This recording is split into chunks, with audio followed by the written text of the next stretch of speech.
Well, greetings and salutations, everybody. Welcome to the best damn movie-related show on the planet Earth, the John Campea Show, coming to you from right here on my YouTube channel. I am, of course, your host, John Campea, and it is an awesome honor and privilege, as it is every day, to have you, our international friends, gather around as we talk about our favorite things in the world, movies, movie news, TV, and streaming. Ladies and gentlemen, it's Monday. Congratulations. It's the start of a new week filled with triumph and victory and all glories that lay in front of you, and you're starting it off the right way with all of us here on the John Campea Show, and it's great to have you here. Joining us, of course, sitting right over here, he is, he is the Oscar eligible.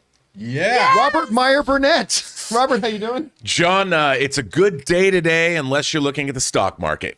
Oh, was it a bad downturn today? It was a bad downturn today. I have not taken a look at that. Doesn't mean the day's not over. A man who's got many millions invested in the stock market, Ray Ora. Yep. Hi. Oh, by the way, big news. Big news. Oh, big. This Wednesday. Oh. Oh, dude. This Wednesday, Robert Meyer Burnett. Now, you guys know the what do you call it? The fulcrum on which humanity is waiting to turn. The turning point of human history, if you will. Moonfall. Coming out of, what is it, February 18th? February 14th? February 4th, I think. It's February like a couple 4th. weeks. February 4th, the same day as Jackass? Yes. Oh, okay, I didn't know that. Well, anyway, this Wednesday, Robert Meyer Burnett has secured 4 passes to an advanced screening of Moonfall that Rob, Ray, myself, and one other guest, we're going to go and watch Moonfall on Wednesday night. Oh, you know it's going to be Moonfall Day. My most anticipated I'm being movie right shadowed here. by a moonfall. The moon attacks a Earth, moonfall, a moonfall. It's going to be something else. You know we're going to do a post-screening reaction to that, so keep your eyes open for that. Oh, and yeah, I mentioned we have a 4th ticket because this person's coming with us. Ladies and gentlemen, making your triumphant return is Chris Carr. I'm so excited to see it early, but what am I going to do on Valentine's Day now? I know it feels pointless. See It feels Jackass. pointless. There we go. Romance. Go see Jackass. By the way, Chris Carr, of course, actor, coach. You've probably heard her voice in some of your favorite animated stuff. The music's on. Oh, the music's still on. Yeah. We'll make sure that's turned off again. Anyway, that happens sometimes. But anyway, it's great to have you back, Chris. The pandemic took you away from us, Yeah. but now you're back. It's great to be back. Thanks for having me, you guys. This is And great. it is great to have you guys here joining us. And here's how today's show is going to go. We break the show into 2 parts. In the first half of the show, we take some predetermined topics. In the second half of the show, we take your live comments and questions. There's 2 ways to send them in. First, if you're watching live, and only if you're watching live, you can go ahead and use the super chat feature in the YouTube chat there, and we'll read off those comments at the end of the main topics. If you're watching the show any of the other 22 hours during the day, you can go down into the description of this video and you'll see a tip link. Click on that there, or enter it in manually at www.streamelements.com/movieblogtv/tip. You'll be getting your comment or question read on the show if we deem your comment or question to be appropriate for our show or a companion video. And of course, you'll be supporting the channel at the same time, and all of us involved with the John Campea Show, thank you guys very much for your support. All right, guys, one other little bit of housekeeping. That's this. Don't forget, if you need your daily fix of the John Campea Show, but you can't be in front of a YouTube video, maybe you're jogging, you're at the gym, maybe you're commuting, good news. There's an audio-only version of this show called the John Campea Show Podcast. It's available on your favorite podcasting app of choice. Just go and find it today, hit subscribe, and so it is there when you need it. All right, guys. With all that down, let's cover a couple of off the tops here, shall we? And one of the first ones we're going to talk about here is this. You know, Disney Plus is now full-blown pedal to the metal. They're moving. It felt like forever that we were waiting for that first Marvel Disney Plus show to come. And of course, it came in the form of WandaVision, which we all loved. It is still, I think, the best thing that they've put out. I mean, it's absolutely fantastic. One of the upcoming things that people are excited about, and there's many. You got Ms. Marvel coming, you got She-Hulk coming, we got Moon Knight coming. Yeah. But one of the things a lot of people are talking about is Secret Invasion. That's the one that some people are really talking about. And we got our first look at some Secret Invasion stuff. Now, none of this is mind-blowing, but it's a couple of interesting things. First of all, we got our first look at Samuel L. Jackson, who's not sporting his, traditional eye patch. He's kind of dressed more civilian-like. They got him walking around down the streets or whatever. I think they're in Leeds, England, but I think they're making it up to look like Russia. It looks to me like they're making it up to look like Russia. So we got our first look at him there, but also we got our first look at Emilia Clarke. And nothing much to see here, just the fact that, again, she's kind of dressed very like a civilian. walking around the streets, stuff like that. And you're going to see a couple images here in a second that kind of point out why it feels like this is indeed meant to be Russia, even though they're shooting this in Leeds. First of all, some fine cars out in the street. So there's some rich drug dealer, I'm sure. You see there's a lot of Russian writing on the walls all over the place there. Also, you see some staff people actually putting up Russian signs over the English signs. So that's probably going to be, again, filling in for. Then you see a lot of people dressed up like Russian citizens and stuff like that. So, and there's a little bit of Amelia getting makeup put on. So nothing mind-blowing here. But again, it is that phrase, that tangibilization. It's a reality. This thing's shooting. Now, probably like a lot of you, I thought the first time we're going to get a look at Samuel L. Jackson and Emilia Clarke, it's going to be in some wild Eternals kind of outfit or whatever. This is more subdued, but it is giving us a little bit of a taste of maybe what we can expect. Rob, you had a chance to see these images. First of all, we've been talking a lot, obviously, about Moon Knight. And there's been a lot of talk about Miss Marvel. We haven't talked a lot about Secret Invasion. No. What do you think about these images? And then just in general, where are your anticipation level like? And what are you expecting out of Secret Invasion? Well, in the comics, the Secret Invasion was a big thing where you find out that a lot of the characters that we've been following for years were actually Skrulls. Now, I don't know if they're going to do that. I don't know if we're going to see to the extent of that. But when they introduced the Skrulls in Captain Marvel, they were sort of benevolent. They were likable. We liked the Skrulls. Ben Mendelsohn was great, and I really enjoyed what was going on there. But now apparently there's a faction of Skrulls that aren't so nice, that are trying to mess about with our planet. So the idea of searching for aliens, whether it's the X-Files, whether it's the old show, The Invaders, I'm for it, man.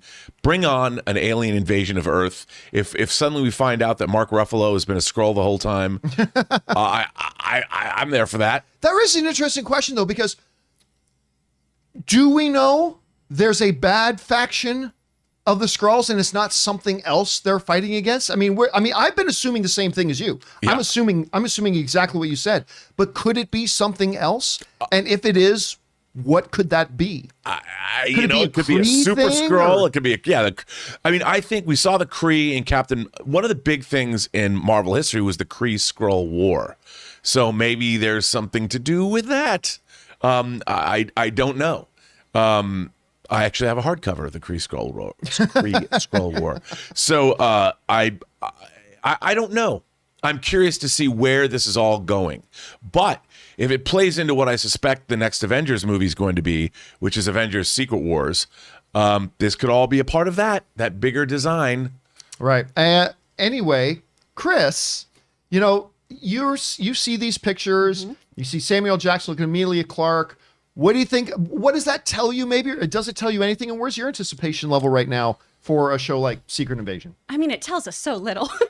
I am so hyped about this, though, because we do know, based on Captain Marvel, right, this isn't going to be a one-for-one. It's not going to be a copy-paste. So for those of us who have read the comics, there is this level of excitement and intrigue because it's going to be something, theoretically, that we haven't seen before. I just want to know who she is. Like, is she Brand? Is she one of the Skrulls like Jacinda? Like, who is she playing? I just want to know already, which I know that's part of the whole Secret Invasion portion of it. But I need to know, because right now her just wearing a big old coat is like, okay, Amelia, not giving away a lot, is it, at this point? Anyway, guys, question is for you. What do you think about these initial images? Does it are there Easter eggs in there that maybe we're not catching that you are? Does it tell you something about the story? What do you think about this partaking in Russia? What are your expectations for the show overall? Whatever you guys are feeling, jump down to the comment section below and let us know your thoughts. All right, guys. With that down, let's do another off the top, and that is this. It would be no surprise to any of you guys who've watched my show for any period of time that one of my absolute favorite shows on television in the last 10 years was the Fox show and then later Netflix, Lucifer. I love Lucifer. Not a statement you want to walk in the middle of out of context, but I love Lucifer. A comic adaptation? A comic very, very loose, but yes, a comic adaptation. And Tom Ellis playing the character of Lucifer Morningstar has been my favorite character on television for a lot of years. And of course, they just recently did their final season. I liked the final season. It was my least favorite season of the show. Right. But I still liked it. Yeah. And the very, very ending was actually very adorable. Like I liked the very, very ending of it. I thought was really great, and I liked it a lot. Well, apparently, I wasn't the only one. Because it's official, Lucifer was the #1 streaming show of 2021, beating out Squid Game. Now, there are a couple of important asterisks to put beside this. Most importantly is that, of course, Squid Game has 1 season, whereas Lucifer has, what did it end up being, 5 or 6? 6, I think. Was it 6 was the total? I can't remember the exact final number. But, so there was a lot more episodes of Lucifer to watch. So that's why the actual number of hours that people watch Lucifer exceeded that of Squid Game. The other big asterisk to put in front of that is this, is that Lucifer was the #1 streaming original show of 2021. The actual #1 show, all of like the #1 stream show of the year, I don't think any of you would guess. Criminal Minds. Really? Criminal Minds was the #1 stream show. As a matter of fact, the top 7, the top 7 shows above Lucifer were all catalog shows from network. Think about that. All of them were all of the top 7 most streamed shows of the year were catalog shows from networks. It wasn't streaming originals. And it's not until you get down to Lucifer that you actually had, and even Lucifer is half catalog network because the first few episodes were on Fox. But still, this is a triumph and a victory for Lucifer. All hail Lucifer. I love this show. One more feather to put in its crown as it rides off into the sunset. You know, Chris, you hear about this. Were you surprised to hear it? Because listen, I'm a huge fan of this show, and I was shocked when I saw this news. Were you surprised by this? I'm very surprised by this. Also, so excited for someone to just clip you saying "All hail Lucifer." That's going to be so great to live on the internet. But I was very surprised. I know in my household that was the most watched show because really, my husband you and Logan watched watched this it? show on repeat, just constantly. He just got the coin too that he has, so he's he's been got the flipping it. coin? Yeah, that's how we've made all of our moving decisions. You know, it's a highfalutin operation over there. But yeah, I'm very surprised by this, especially with how just Squid Game feels like such a phenomenon. I am still reeling, though, it was Criminal Minds. Just while we were all trapped inside our houses, we wanted to watch murderers all the time. White women, what are we doing? Come on. I know we all love murders, but what's happening? But I don't know if Eric, did you ever see that Saturday Night Live sketch with Yes! one of the Jonas Brothers? Murder show. Oh Murder my show. God. Yeah, Murder shows and cooking shows. Yeah, That's what it's at. and laughed her ass off at that. Rob, #1, I'm going to tell you, I'm shocked. She's shocked. First of all, what do you think about the fact that Lucifer ended up being the #1 streaming thing? And #2, and the thing that I think is actually maybe even more interesting here is that the top 7 shows were not streaming. As much as we talk all these days about streamings, where is that? The streaming originals, where is that? Yet even on streaming, the shows people are watching the most is the network television stuff that's now put on here. What do you think about all that? Well, first of all, Lucifer, Tom Ellis, I think we all want to be him. I wish I could live my life and just be that character and act the way he acts and get away with what he gets away with. I think it's the ultimate wish fulfillment fantasy in that show. So it's great. But, you know, I think one of the things that most people do when they watch shows is it's comfort food. Like, you know, my ex-girlfriend Mary would watch her favorite shows like the Law and Order marathons that go on forever. I mean, she would just have those on and play them one show after another show after another show after another show. I mean, it was, and I think a lot of people turn to comfort food, you know, during a pandemic. They want to watch things they know. It doesn't surprise me because if people don't know what a show is, unless you're that kind of a personality, you're not necessarily going to go exploring for something new. If you're just trying to turn your brain off and be entertained, watching something you do know sometimes is better than watching something you don't know. That doesn't work for me personally, but I mean, heck, yesterday I was very tired and I was just sitting in bed and I watched Midnight in Paris, the Woody Allen movie. I love Midnight in Paris. It was just there. I'm like, click. That's with Owen Wilson, right? Owen Wilson, what a delightful film. Tom Hiddleston plays F. Scott Fitzgerald. I love that movie. I didn't want to think. It was just right there. I'm like, click. I didn't even scan for anything. It was just there. I'm like, oh, you know, and it was that kind of a thing. Quick side note: had the exact same experience last night, except I started watching that new show on Peacock, Wolf Like Me, with Isla Fisher and Josh Gad. Yeah. You know what? It's actually pretty good. Oh, good. I got a kick out of it. So me and Ann watched the first like 3 or 4 episodes, and like I'm going to continue watching this. I thought it was pretty good. Anyway, guys, we're here to talk about Lucifer. Ladies and gentlemen, what do you think about this? Are you surprised to find out Lucifer was the #1 streamed original show last year over Squid Game, even though that's partially because it had so many more seasons of Squid Game? Are you more surprised by the fact that the most watched shows are actually network shows that are brought over? Whatever you guys are thinking about it, jump down into the comment section below and let us know your thoughts. Okay, guys. With that down, let's do one more off the top here, shall we? And that is this. One of the most beloved of all childhood stories that probably a lot of us grew up with, doesn't matter the generation. It's the story of Pinocchio. Even though it is twisted as hell. That is a dark, twisted story. When you really sit down and watch this story and think about the story of Pinocchio, it's pretty warped. Of course, then they brought it to live action. The great Roberto Benigni, Academy Award winner, who gave us Life is Beautiful, one of my all-time favorite films. Yeah, he did his version of Pinocchio. Not so good. You know, that's fine. That's fine. But what a lot of us have been excited about is director Guillermo Del Toro, a Best Picture winning, Oscar winning director. We all love Guillermo Del Toro.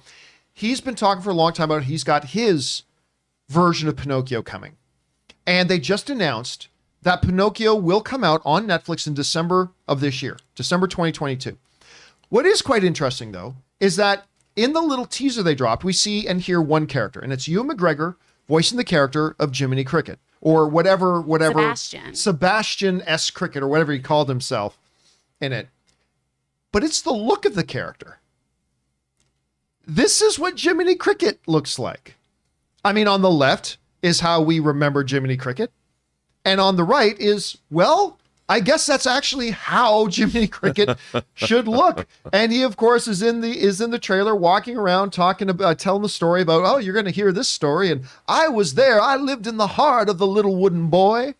And he goes on and talking, and it's like, okay, that's something right out of Nightmares, which is actually pretty much par for the course with the Guillermo Del Toro. Rob, you had a chance to take a look at this. Well, number one, that we got our first teaser. We got a release date now for Guillermo Del Toro. I'm quite excited for this. You got our first look at Jiminy Cricket. What do you think about it? It's exactly what I wanted from Guillermo Del Toro. I mean, you go back and you look at all the way back to Kronos. He's always had a really interesting take on childhood horror, childhood dark fantasy, beginning with Kronos. But Pan's Labyrinth, yeah, The Devil's Backbone.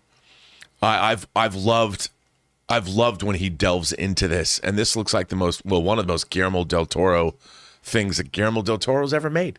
So I'm there for it, man.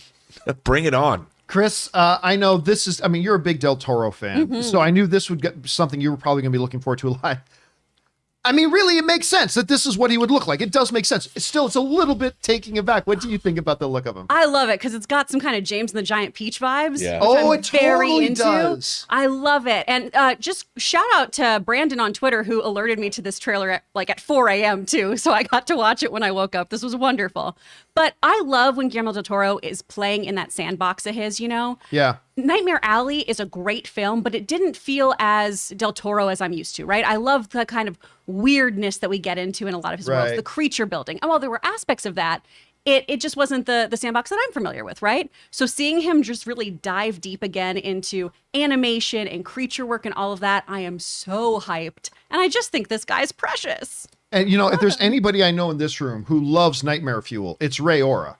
So I got to ask, what? Ray, I got to ask Ray, you take a look at this Jiminy Cricket.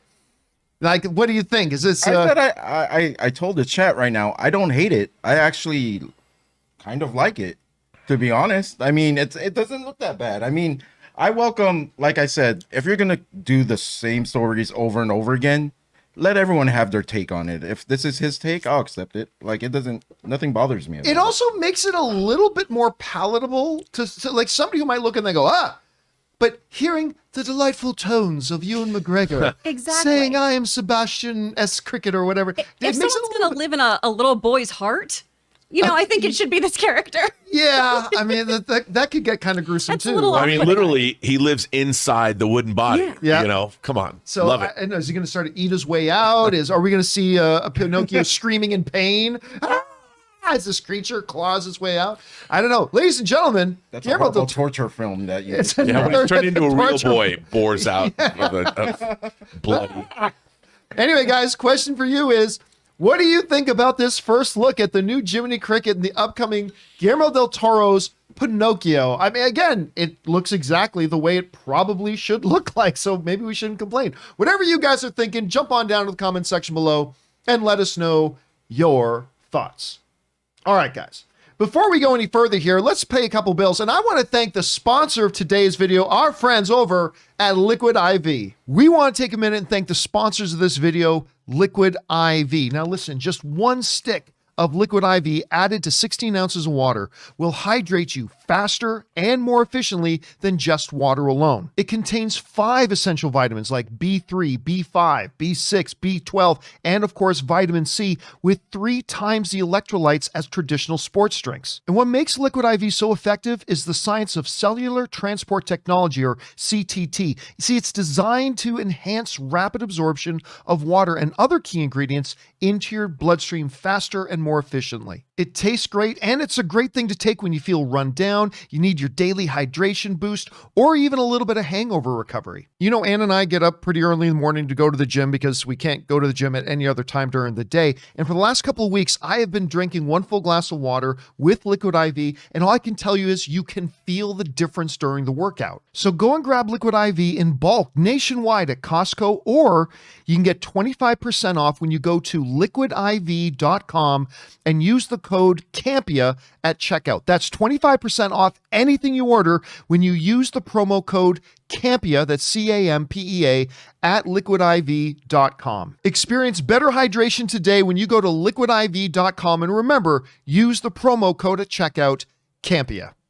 All right, and thank you so much to Liquid IV for supporting and sponsoring this episode of the John Campea Show. Okay, guys. With that down, let's get into our main topics here today, shall we? And how do we select our main topics here in the John Campea Show? Well, it's really simple. You guys come up with our main topics. Whenever you come across a big topic, issue, or story that you guys feel we need to cover as the main topic here in the show, just go anytime 24/7 over to www.thejohncampeashow.com/contact. Once you guys get there, you're going to see a form. Fill it out with your topic or question. It's totally free. Hit submit, and then maybe, just maybe, you might see your submission featured as a main topic here on the John Campea Show. With that down, Chris, what is our first main topic today? Our first topic is coming from James Argenta. According to The Hollywood Reporter, actress Mary Elizabeth Winstead has been cast in the Ahsoka show. Winstead joins a cast that includes Rosario Dawson as Ahsoka, Ivana Sacno, Natasha Liu Bordizzo, who is set to play Mandalorian Sabine Wren, and Hayden Christensen reprising his role as Ahsoka's Jedi Master, Anakin Skywalker. Does the Mary Elizabeth Winstead casting make you more excited for the Ahsoka show coming to Disney Plus next year? John, are you pumped? I am. Listen, surprisingly enough, I am already pumped for the show. And I hate the Ahsoka character. I know. At least I have traditionally hated the character. I thought it was a whiny, annoying, out of place, makes no sense character. But sure, she gets really good. No, she doesn't. At least not to me. her. But I gotta say, my cold wooden boy Pinocchio heart had a little Jiminy Cricket in it when the character returned in Rebels. And I started warming up to the Ahsoka character in Rebels. And then I got caught up in it just like everybody else when they built up to the big, climax of her versus Anakin and all. I thought it was a cop-out of an ending where they both walked away, but whatever. I really enjoyed that. But then the key turning point for me came when she appeared in Mandalorian with Rosario Dawson. Just by the way, to me, number one, all time, I think the ultimate geek guy's dream girl ever is Rosario Dawson's character in Clerks 2. I think she's like the perfect embodiment of every geek guy's dream girl. But I've loved her career. She's an incredible actress. And so I was excited when I heard she was cast to play Ahsoka. And then we saw Ahsoka live action. I'm like, this just works. And oh my God, I'm looking forward to the Ahsoka show, which had you told me that 3 years ago, I would have slapped you and called you Timmy. I mean, there's no way that it doesn't happen. I can't happen, but it is. I'm looking forward to this. Another actress I have always adored is Mary Elizabeth Winstead. I mean, I think probably like a lot of people, I really first took notice of her in Scott Pilgrim versus the World. Yes, Ramona Flowers. Oh my gosh, I loved her in that. Hell, I even liked her in that not so good The Thing continuation remake thing. I actually thought she carried herself very well. She's a good actress. Yeah. She really is. And then she did another little film that I didn't think was all that great recently, but it was kind of fun. And it was that action film on Netflix, Kate. Yeah. Oh, yeah. And while I didn't think the movie was super strong, I'm like, I buy her as an action hero. Yeah, she was good. Because She's a badass. nothing in Birds of Prey and the Emancipation of One Harley Quinn gave anybody any material to make them feel like they could stand out. So I was kind of disappointed that. You liked that movie, didn't I loved you? that movie. You're not alone. A lot of people, I do not understand people who like that movie, but It was fun. that's why all film is subjective. But I'll tell you what, adding Mary Elizabeth Winstead to this, to me, is absolutely fantastic. This comes to us from the folks over at the Hollywood Reporter who write the following. Mary Elizabeth Winstead is punching her career into hyperspace. The actress has joined the budding cast of Ahsoka, the next Star Wars live-action series gearing up to go into production at Lucasfilm and Disney+. Rosario Dawson is starring as the fan-favorite character Ahsoka Tano, a Jedi Knight survivor popular on the animation side of Star Wars, who made her live-action debut in the second season of The Mandalorian. Hayden Christensen, good Canadian kid, is reprising the role of Anakin Skywalker for the series, which is set 5 years after the events of The Return of the Jedi, with Ukrainian actress Ivana Sakno and Australian thespian Natasha Liu Bordizzo, I hope I'm saying that right, also slated to be on the cast sheet. Plot details and Winstead's character information are being kept hidden in the bunker on 10 Cloverfield Lane. Of course, she was also really, really great in that Cloverfield She was really good in that. So, I'm going to come out here. This is totally blind guess. Have had no information, but I'm betting a lot of people are guessing the same thing. Oh, she's going to be dark side. I think she's going to be a dark side user. The idea to me of a big build up through the season of Ahsoka. Now, of course, the main villain I think is supposed to be Grand Admiral Thrawn, and I think the show is going to be focused around Ahsoka and Sabine searching for Ezra, who I believe is going to be played by, why am I forgetting his name from Aladdin? I'm forgetting the actor's name from Aladdin, but the dude who played Aladdin and did it very well. I think he's supposed to play Ezra, but I'm guessing, for all I know, Ahsoka may be, Mary Elizabeth might be Ahsoka's best friend for all I know, but I'm guessing dark side user working with Grand Admiral Thrawn, and the climax of this one is going to be Ahsoka, Rosario Dawson versus Mary Elizabeth Winstead. I'm all for it if it is, but I'm all for it for anything. Anyway, the question was, does her being added to this increase my excitement for it? I was already excited, but yes, this increases the excitement for it for me. Chris, I know you've been anticipating this one. You've been following this one with great interest. First of all, what do you think about the addition of Mary Elizabeth to this? And then second, where's your anticipation level right now for Ahsoka? Literally put Mary Elizabeth Winstead in everything. I love her so much. Oh, I think she's so cool. I think she's such a great actress. I really, really enjoy her.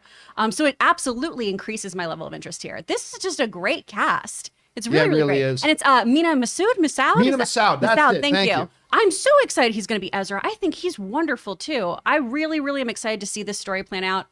I'm just really hyped that you gave Ahsoka a chance. I knew if we gave it time, there'd be common ground. This is great. And look, a lot of it had to do with number one with Rebels, but number two, what Rosario Dawson was able to bring to the role. Rob, let's go over to you here. You've seen. I know you've always appreciated Mary Elizabeth for this. What do you think about her addition? Do you think she can be a good fit for a show like this? Well, I think the whole cast for this show is great, and I think that bringing back Hayden Christensen, I'm sure we're going to get flashbacks to live action Clone Wars stuff. In addition to probably we'll see Vader. Wouldn't you imagine that we would? I guess maybe. Or Force Ghost or something. All kinds of things. So, and the rest of this cast is great. The fact that they're adding her, I think you're right. I think she's been leading up to being a badass. And if she is a Force user, I mean, obviously Ahsoka's going to need a foil. Or maybe she's the right-hand person of Grand Admiral Thrawn. Don't know. I would love to see it. Can't wait. When do we get this show? This year? They haven't even announced when it's officially going into Because we're going to get Obi-Wan first. Yeah, I'm guessing we're not going to get this till 2023. Yeah. That's my. I mean, they haven't even started shooting it.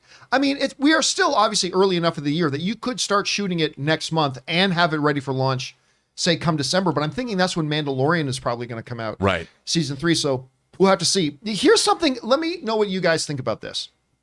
I remember early in the days, it was like, oh, this one isn't going to be kind of overseen by Favreau. Where do you think the energy level and hype is? Do you think the current disappointment, and look, some people are loving the Book of Boba Fett. Some people are loving it. I'm not discounting that. But I think it's fair to say that a lot of people have been a little bit disappointed with it. Maybe some extremely disappointed, but at least a little bit disappointed. Have you guys sensed it all? Because I felt a lot of excitement when they announced like Rangers of the New Republic, which we now know is scrapped, Ahsoka, the Acolyte, which is probably the one I'm most excited about. Have you guys felt at all any kind of tempering of excitement over the overall Star Wars on Disney Plus stuff with what's been going on with the Book of Boba Fett? Or do you think hope still springs eternal for everything else we're seeing? I mean, I do feel like people are kind of getting tired of this slow burn that's happening. Right. A lot of that, though, I think comes from we forgot how to watch television. Binging really, really set us up for we want to watch everything right now.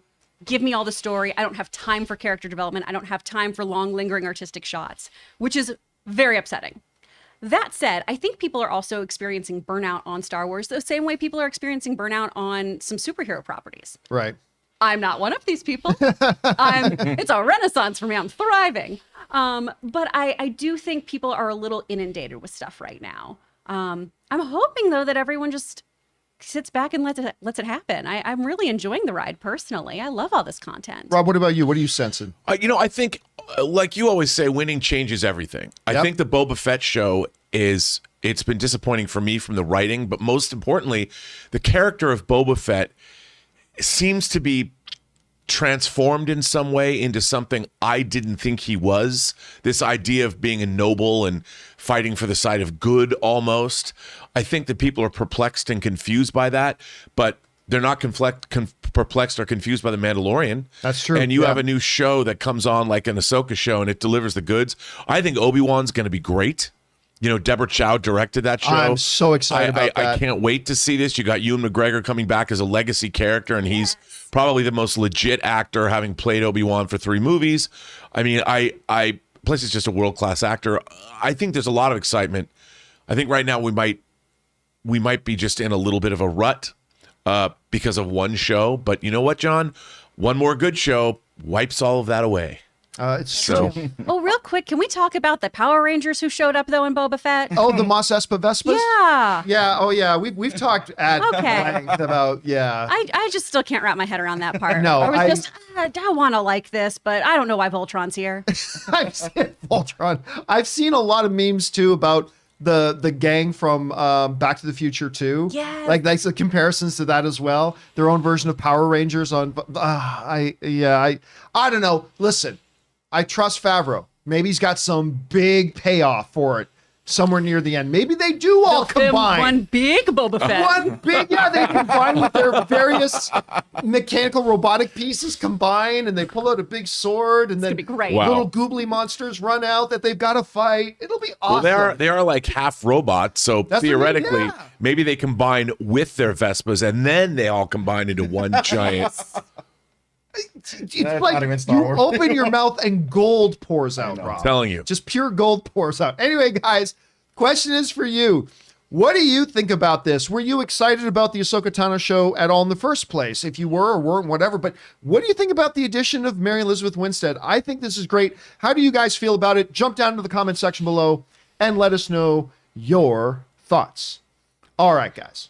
With that down, let's move on to main topic number 2. Chris, what is our second main topic today? This one is wild, and this is from Josh. Hey, John and crew, I saw an article that had said that there was currently a lawsuit against Universal for misleading advertising, because in their trailers, they had shown that Ana de Armas was in the movie, but she wasn't. Ridiculous, yes. Interesting, though. Hypothetically, if they were to win the lawsuit, this could change the way trailers are made, especially for Marvel, which sometimes purposely misleads. What are your thoughts? All right. Thanks a lot for sending that in, man. And this to me is fascinating. And do not sleep on this story, because this story could have very wide-reaching implications as to how studios market their movies to their audiences. Now, if you watched, let's face it, the greatest documentary of the last 100 years? Trailers? Movie Trailers, A Love Story. Yes. I think we all agree, greatest documentary of the last 100 years. But if you had seen my Movie Trailers, A Love Story, you know that mine and a lot of film fans' big pet peeve is when trailers are misleading. We're not talking about, oh, maybe, you know, they did a little misdirect, like purposely just set up to deceive you as to what you're getting in this movie and what kind of movie it is, what kind of movie it isn't. That can be a problem for a lot of film fans. Well, there was this really neat little movie with, I almost called it Leslie Bibb, but it's not Leslie Bibb. It's not Leslie Bibb. It's, oh, why am I freezing on her name? Whatever, I'm freezing on her name. And she's Pamela Anderson in the new Tommy Lee and Pamela. Oh, Lily James. Lily James, that's right. With Lily James. Right? John, how much have we pontificated about our love of Lily James? I know. So the greatest Cinderella ever. She is such a good Cinderella. Go watch Cinderella. She was great in Baby Driver. She was great. She was great in everything. She was great in Downton Abbey. I mean, I really like her. Anyway, so there's this little movie called Yesterday. The basic premise is wonderful. And it's a good little movie, but the premise is wonderful.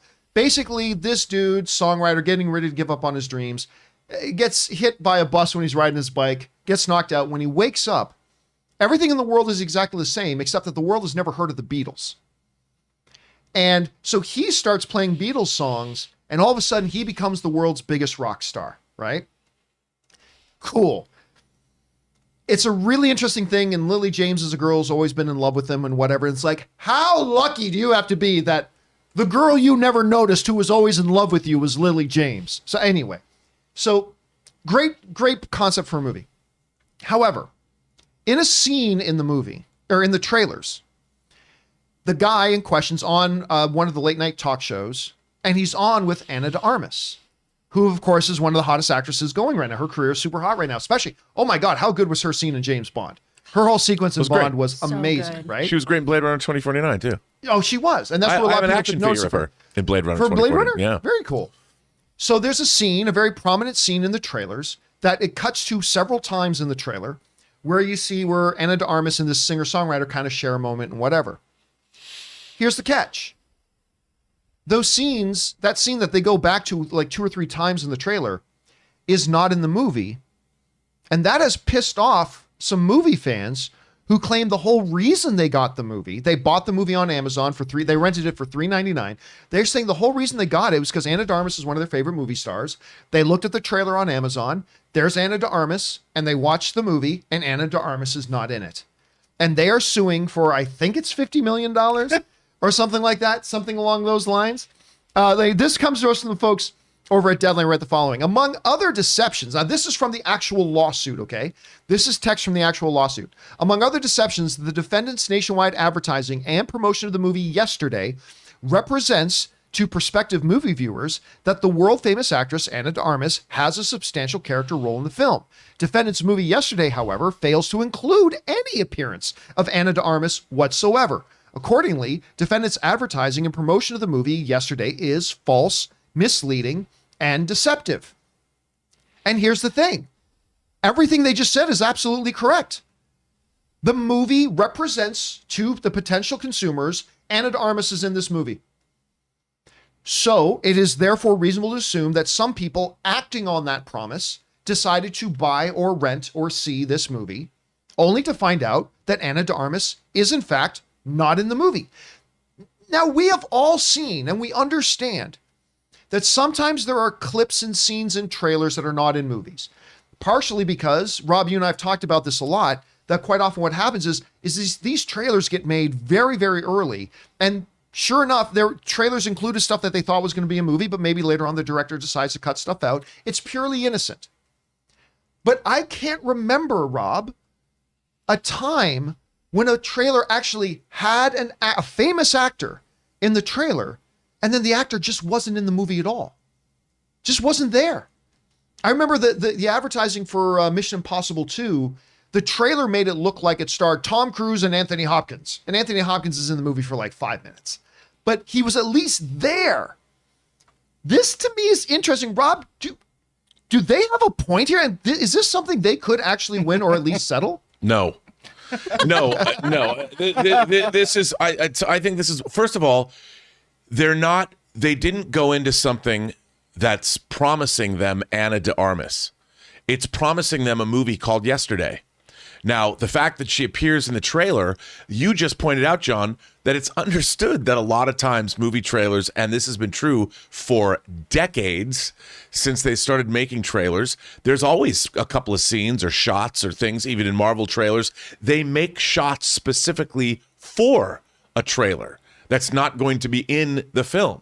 The first movie I ever worked on, Leatherface Texas Chainsaw Massacre 3, had a teaser where the Excalibur chainsaw comes out of the water like the lady in the lake from Excalibur delivering it to Leatherface. That wasn't in the movie. So if you wanted to see some, and I think that what a trailer promises is a movie called Yesterday. It doesn't promise you a movie starring Ana de Armas, even though she's in the trailer.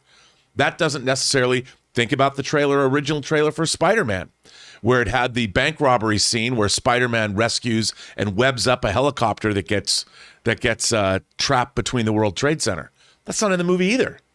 And so this is not something new, and I think only an idiot would get angry if there's no Ana de Armas in Yesterday. Go watch Knives Out. Yeah. There's plenty of her in that movie. Man, I see. One of the big caveats to that, though, is Ana de Armas is still in the trailer. The trailers that they play on Amazon for renting the movie, sure, it's still this. They're still playing that trailer. Oh, that does change things when they're trying to get people to now rent the movie. So, like, you lose the excuse of, when we cut the trailer, she was still in it. They're still using footage of Ana de Armas in this movie to promote and try to get people to buy the movie. They might be contractually obligated to do so. That seems seems unlikely. The thing is, unlikely. I mean, I don't know, but she did get paid. And, well, yeah, she did get paid, but the issue isn't her. The issue is the audience. Because, like, if I go, to the store and I'm looking to buy a widget, right? Let's say I'm going to go buy a camera, right? And it says, camera with lens. And there's a picture of the camera with a lens. For any of you guys who buy cameras, you can buy cameras with just the body only without a lens. Mm-hmm. And sometimes I can save you a bunch of money. But if I go into the store, I go to Best Buy, and like, there's the box. It's like, oh, there's the camera I want. And it says, such as like Sony A6400 with kit lens. And there's a picture of the lens on the box. And I go, yay. And based on that, I pick up that box and I buy it and I take it home. And then I open the box and I realize there's no lens in here. And they were like, yeah, well, we printed the boxes before we realized we weren't going to include a lens in it. I think that's pretty similar to this. But in that scenario, you said camera with lens. That's what they're advertising. This is advertising a movie called Yesterday. The moment you put Ana de Armas, let me bring the image up. I understand that, but it's not promising you. This is the cover of the box. This is the cover of the box. When you're a moviegoer and you're watching a trailer to determine if you're going to watch a movie, and they say to you, here it is, Ana de Armas, there it is. They're advertising the movie. And the thing that they are advertising is right there. It's Ana de Armas. But you can say, though, that in the history of Hollywood, many actors have been cut out of movies. Sure, but are they in the trailers when they're cut out? Sometimes they have been. Like, so is it implied to the audience that actor is in the movie in their marketing? Well, I would say that that's not what a movie trailer is necessarily promising you. It's promising you a movie called Yesterday. Whatever that is. Whatever that is. Are you saying? Let me push you on this a little bit. Are you saying that if you went in to see Yesterday, and nothing that was in that trailer is actually in the movie, it actually doesn't even star these people. It stars Pauly Shore and Dolph Lundgren as a couple of bank robbers. And are you saying that that's okay because the movie was still called Yesterday? No, it's not about what the movie, because the essence of the trailer is promising you a story about what if the Beatles never existed and somebody remembered them and could sing Beatles songs. Great premise, by the way. It's a great premise. As long as I'm seeing that movie, I think the argument can be made. The trailer itself is promising you a movie that's called Yesterday that has this premise. Doesn't really matter who's in it. But if you're seeing a movie called Yesterday and you get that story. I don't know, man. I'm just trying to imagine Spider-Man fans going to see Spider-Man No Way Home with all of the Benedict Cumberbatch presence in the trailers, and Doctor Strange wasn't in the movie. I'm just trying to imagine what Spider-Man fans' reaction would be. But you raise a couple of really, really good points about what is the whole nature then of the trailer. What should the audience be willing to expect from it? That's a great question that you raised. Chris, when you look at this, I mean, do these guys have a point? I mean, what is beyond dispute is that they are correct. This movie showed us that Ana de Armas was in it. We bought the movie and she's not in it. That is, nobody's questioning that. That's that. How big of a deal? Do they have a point, though, to say that this represents false advertising, or does it not? How do you see it? Well, this is such a great topic where your lawyer is showing a lot. Because, yeah, the wording is so important in legal issues. This is absolutely false advertising. It does promise you one thing and doesn't give you something. Now, Rob's being much more reasonable, right? Because, yeah, things get cut. I'm an actor who's been cut from things. I would love if booking a job guaranteed you were in the finished product. My life would be so much different if that were the case. But she was in the trailer, so I can understand expecting her to be there. Now, does that warrant you getting several $100,000s? No. That's ridiculous. Life is going to be so much harder for you if this is how you react to things in your life, you know? If you're like, oh, that person's not in the movie and I deserve it. Grr. I just really hope that the ruling on this is that they're out of bounds, because this is going to change a lot of stuff. Movie trailers, I think, in a way, should be misleading. I think we should have had those Spider-Man trailers, right, that edited out a lot of those little extra characters. I'm very fortunate to be friendly with one of the Marvel editors right now who makes those trailers, and it is such a minefield having to do those edits. So I just really don't want that extra pressure put on them, too, of delivering goods. You're delivering a movie. That's what it should come down to at the end of the day. Well, you could also make the reverse argument that how come these trailers didn't show us that Tobey Maguire and Andrew Garfield are in Spider-Man? Like, I would have gone to see it, not knowing they weren't in it. I didn't go, so I missed it in the theaters. But is there a difference between, and I don't mean this as a rhetorical question. No, of course. Is there a difference, though, between, like, that the advertising of something has to show you everything that's in the box versus having something on the box that isn't in it? It's like, let's take the Hulk example in, what the most famous example of this is the Hulk in the Infinity War trailer, where you see Hulk running alongside the other Avengers in Wakanda, right? I mean, you could still at least then make the point, like they obviously did that on purpose to be a little misdirect, but you can still at least make the point. Hulk is in the movie. All those characters are in the movie, even if that particular scene isn't. But let's go one step beyond here, though. Let's say a judge, because this is probably going to be moved into a class action situation where it's going to be these two guys with everybody else who got it and said, yes, we feel wrong that this happened. And there's probably going to be some punitive stuff attached. Let's say for argument's sake right now, that the court rules that yes, because what could very well happen here is the court could rule that, yeah, this is misleading advertisement. We fine for the plaintiff in the sum of $1. I mean, I wouldn't be surprised if that happens. But let's say, for example, the court does say, yes, this constitutes false advertising.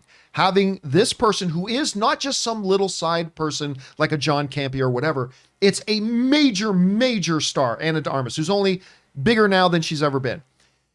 And the court rules that this does constitute false advertising, having her in the trailers and keeping her in the trailers. Even now, a couple of years later, now when you're marketing it on a different platform, here's the question for me. How does this affect the movie industry and how they do their trailers moving forward? Like, will they then have to take a closer look? Will this go beyond, we got to play it safe. We can't just have people in the trailer who aren't in the movie, but we got to start making sure that the scenes we show in the trailers are actually, I mean, how far and how big of a repercussion do you think this can have, Chris? That's what I'm so scared of. Right, yeah.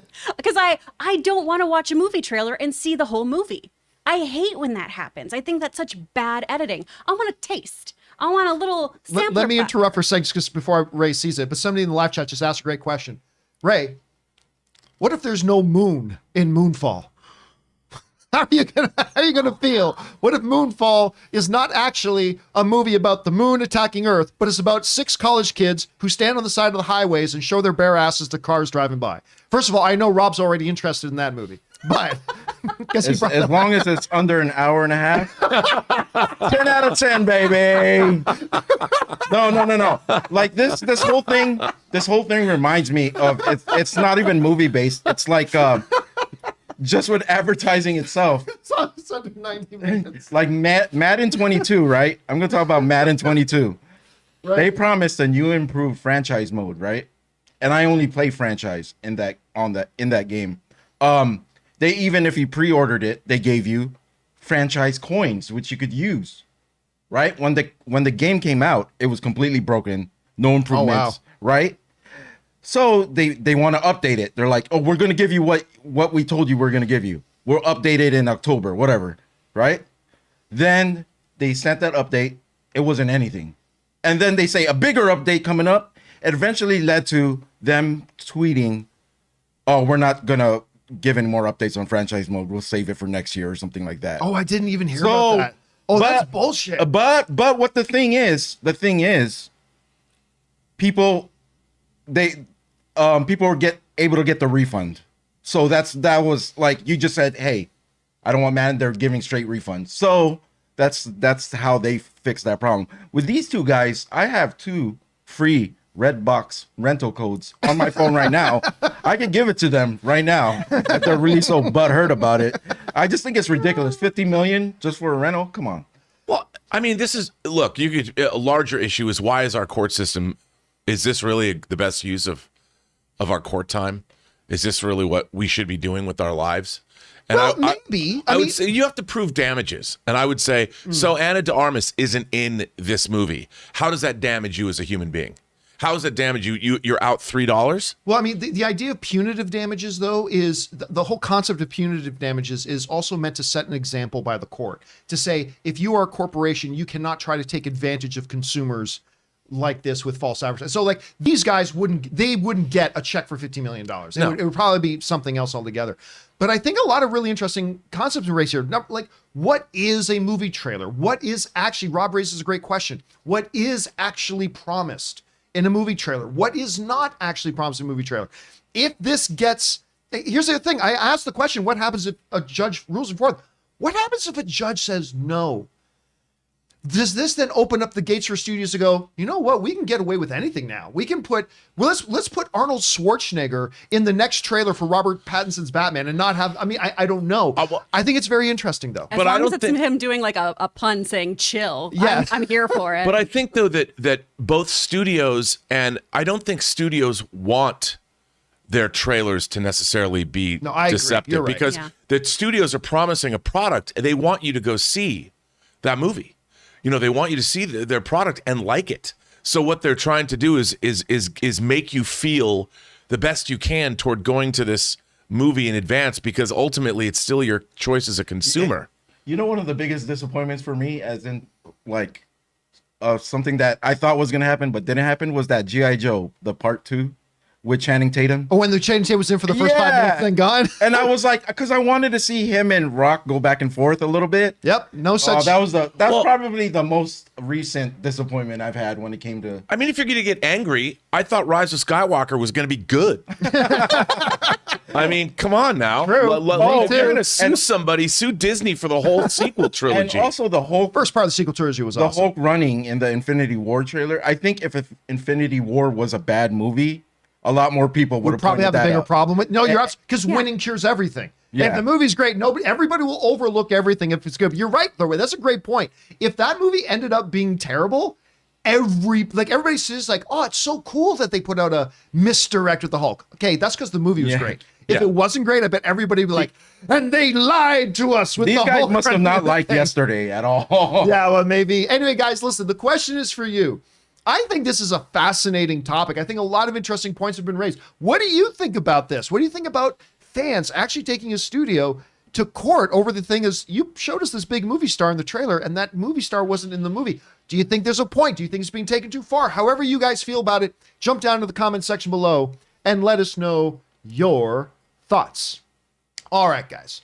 With that down and out of the way, let's move on to main topic number 3. Chris, what is our third main topic today? Topic 3 is coming from Jeff Bingham. We're practically beating a dead horse at this point, continuing to talk about the box office for Spider-Man No Way Home. But after this past weekend, it has reached another milestone, surpassing Jurassic World to become the number 6 highest grossing film worldwide with $1.69 billion, making it the highest grossing film under $2 billion. This is probably the final milestone it will pass unless it finally manages to secure a release in China. How are we feeling about these numbers? All right. Yeah. I love the way you put it, Jeff. It almost feels like we're beating a dead horse because every day it feels like we can talk about another big accomplishment for Spider-Man No Way Home. Yada, yada, yada. Incredible numbers. Yada, yada, yada. Breaking all these records. Yada, yada, yada. Keep it in context. It did it during the pandemic era. Yada, yada, yada. It did it without China. Yada, yada, yada. It did it with some markets having their theaters closed. And yet it continues to climb and do all that kind of stuff. First of all, last week, Spider-Man No Way Home got bumped out of the number 1 spot by Scream with a very, very solid, outing for Scream. And that made the $30-something million. Congratulations to Scream. Well done. I wasn't even looking forward to that movie and I had a good time. It was fun. Now, unsurprisingly, Spider-Man No Way Home, because once you get into these things, you take 50% drop, 60% drop, then in later weeks, those drops become 30%, 20%. So not surprisingly, Spider-Man has taken back the number 1 spot over Scream. So Spider-Man is back at number 1 again, making a dozen or something, whatever, $1 million. One of the key things here, though, is that is actually more interesting, is that Spider-Man No Way Home has passed Jurassic World, something I didn't think it would do. But it is now past Jurassic World as the number 6 all-time worldwide box office leader. And there it will stay. I feel 1,000% confident it is not going to catch Avengers Infinity War, which is means it would have to make another $340 million in order to catch Avengers Infinity War. And that's not going to happen. But of course, we see the top 5 here. Avatar is the number 1 all-time movie. Avengers Endgame, number 2. Titanic, number 3. Star Wars Episode 7, The Force Awakens. And Avengers Infinity War is there. The number 6 worldwide. And again, I know we've said it a lot. If you had asked even the most optimistic Spider-Man fan, if this movie coming out in the time it is coming out would actually become the number 6 all-time worldwide box office champ, I think most sane people would have said no chance. Now, there are some people who were saying, it's going to make $3 billion. But there are those people with every movie that comes out. But still, this is, don't sleep on this. This is incredible. This is an absolutely phenomenal turn of events for this movie, an accomplishment, taking back that number 1 spot. I can't remember. Jackass might become the number 1 film. Moonfall might become the number 1 film. I don't know. Guaranteed. But I'm telling you, this is pretty damn impressive. Rob, you and I have been talking about this for weeks, but nonetheless, it does not stop being impressive.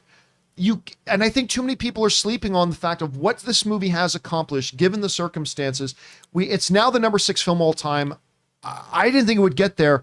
How significant is this? How big of a deal is this? Well, look, it's pretty amazing that the Marvel Cinematic Universe continues to delight and entertain. But on the other hand, it delighted and entertained.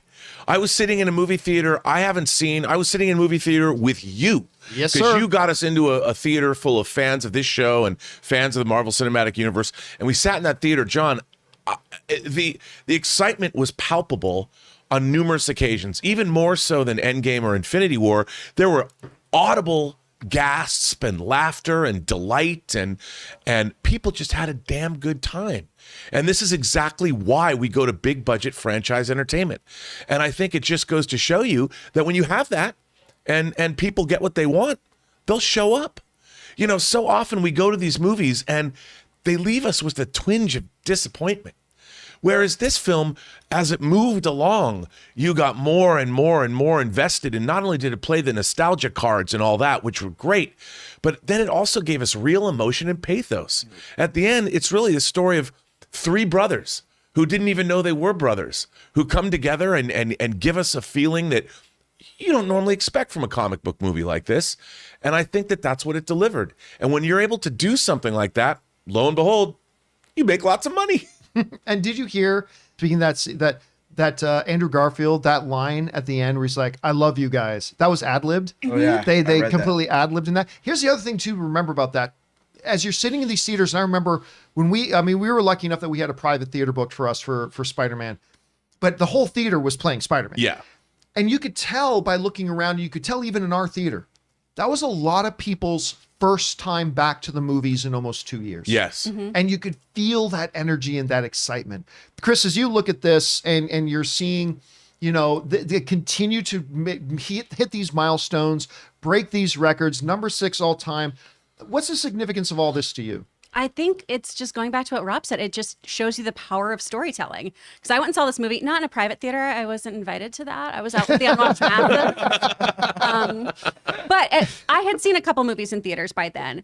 But this was the first time I felt what I love about being in a movie theater since the pandemic. There were people cheering in our theater when stuff happened that we all kind of hoped for. People would be like, I knew it. It was great. You could hear people sobbing for moments too. Yeah. It was just this really lovely, beautiful experience. And that's what movies should do, is it should make us all feel this lovely connection, even if we don't know whoever is sitting, a seat over from us. Yeah. So I really, really think it just goes to show, if you tell a good story, people are going to show up. That's really what it comes down to. Sure, this is strong IP. This is IP that people love. We love those Marvel movies.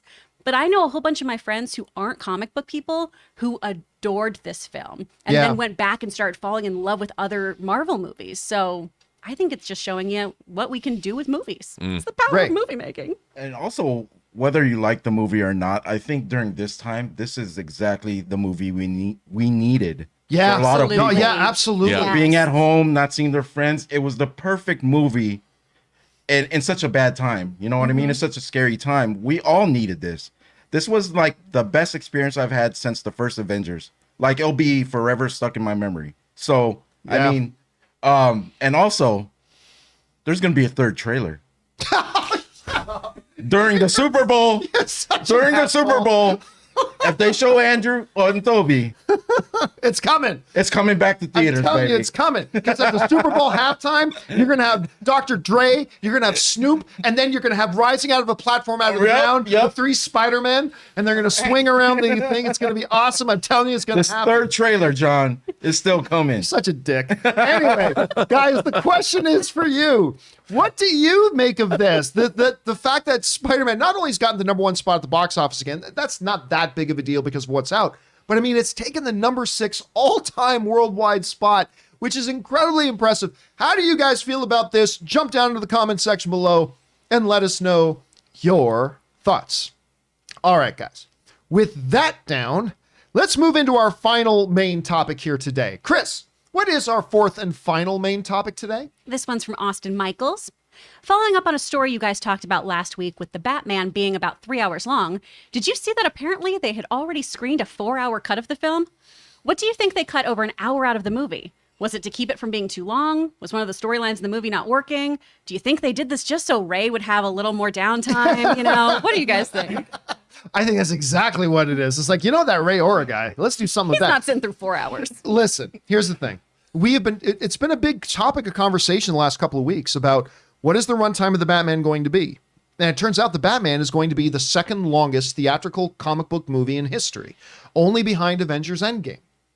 And coming in, clocking in, they said 2 hours and 47 minutes before credits. And we all know, of course, official runtime includes credits, which means it is going to come in around that 2 hour and 55 minute, maybe even 3 hour mark, like it was said in IMDb. And hell, if they have post-credit scenes, it could even extend past 3 hours at this point.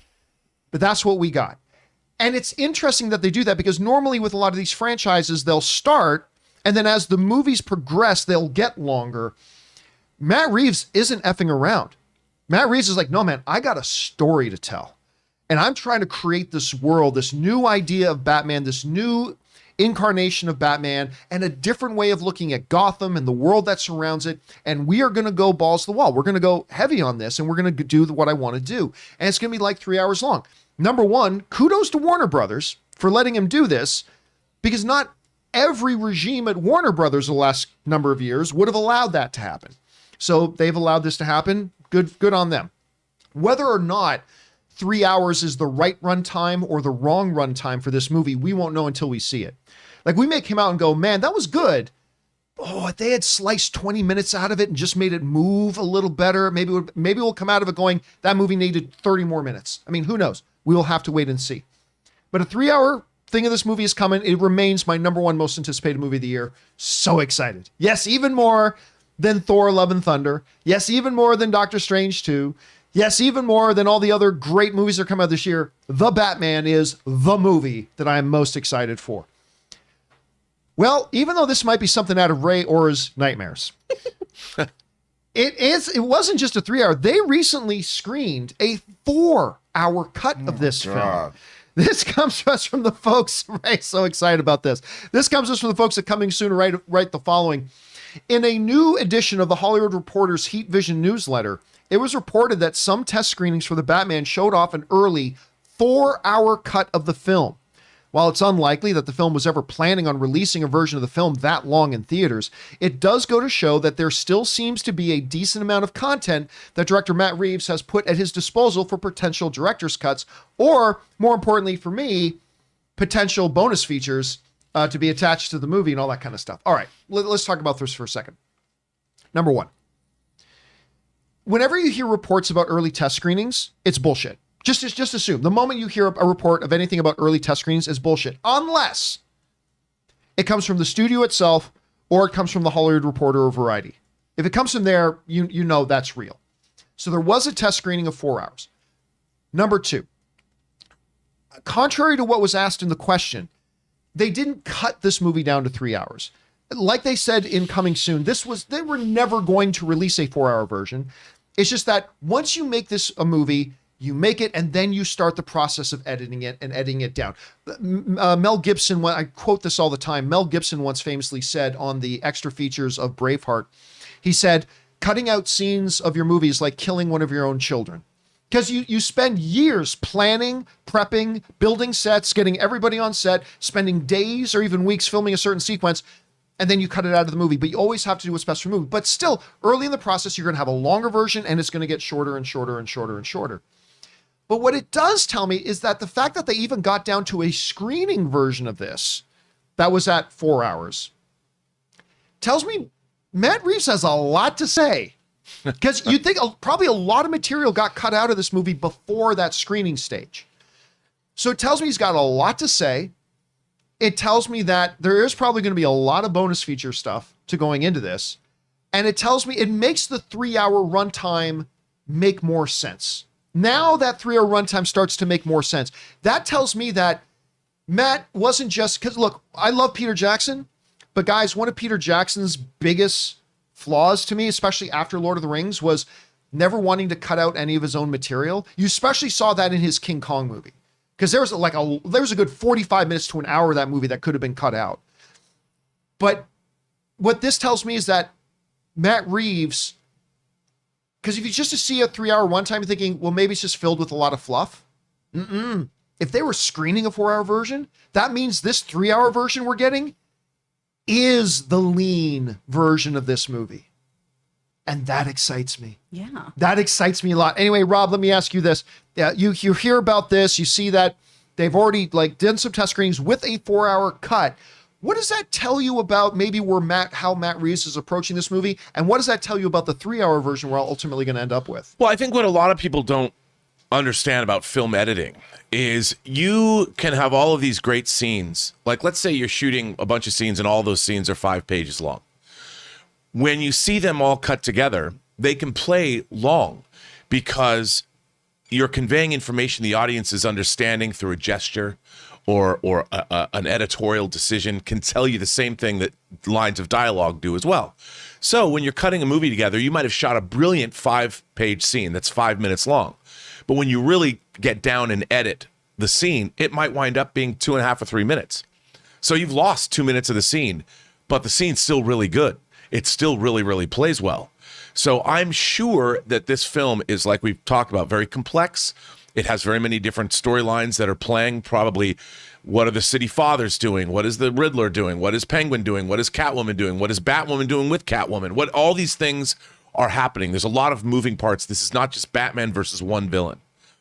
And so with a sprawling story like this, it has a lot of interconnection, and it they probably showed you everything when they had all the scenes down. They thought, these are all good. This is the movie that we shot. How does it play? What do you think? And once you get that feedback, then you start cutting the film down and really doing the nitty gritty, which is, this is a process that happens with every movie. I can tell you very few movies in the history of Hollywood ever were short when you finally cut them all together. They're always long. Even Tango Shalom was like 2 hours and 45 minutes when we did the first cut of the movie. We cut almost an hour out of it. Sorry to correct you on your own movie, but it's Oscar favorite. Oh, Tango yeah. Shalom. Oscar eligible. Just wanted Oscar eligible. Sorry, Oscar. But I stand by Soon to Oscar be Oscar favorite. I favorite. stand by It's Oscar interesting. favorite. Well, John, I watched the Girl with the Dragon Tattoo, Fincher's version, yesterday as well. And that movie's 2.5 hours long. It's a pretty complex storyline. And if you go by the Swedish version, the television version, it's even longer. And that's an almost 3-hour experience. And there aren't that many moving parts in that, but it's totally engrossing.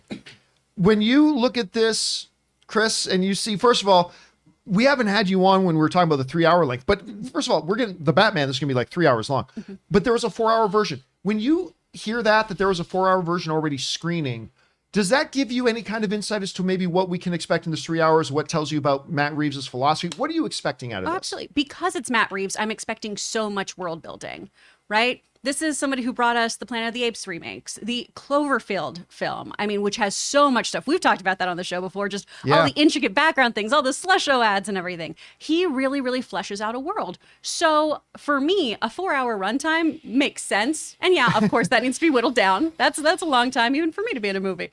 So I'm just really excited about a very in-depth look at Gotham.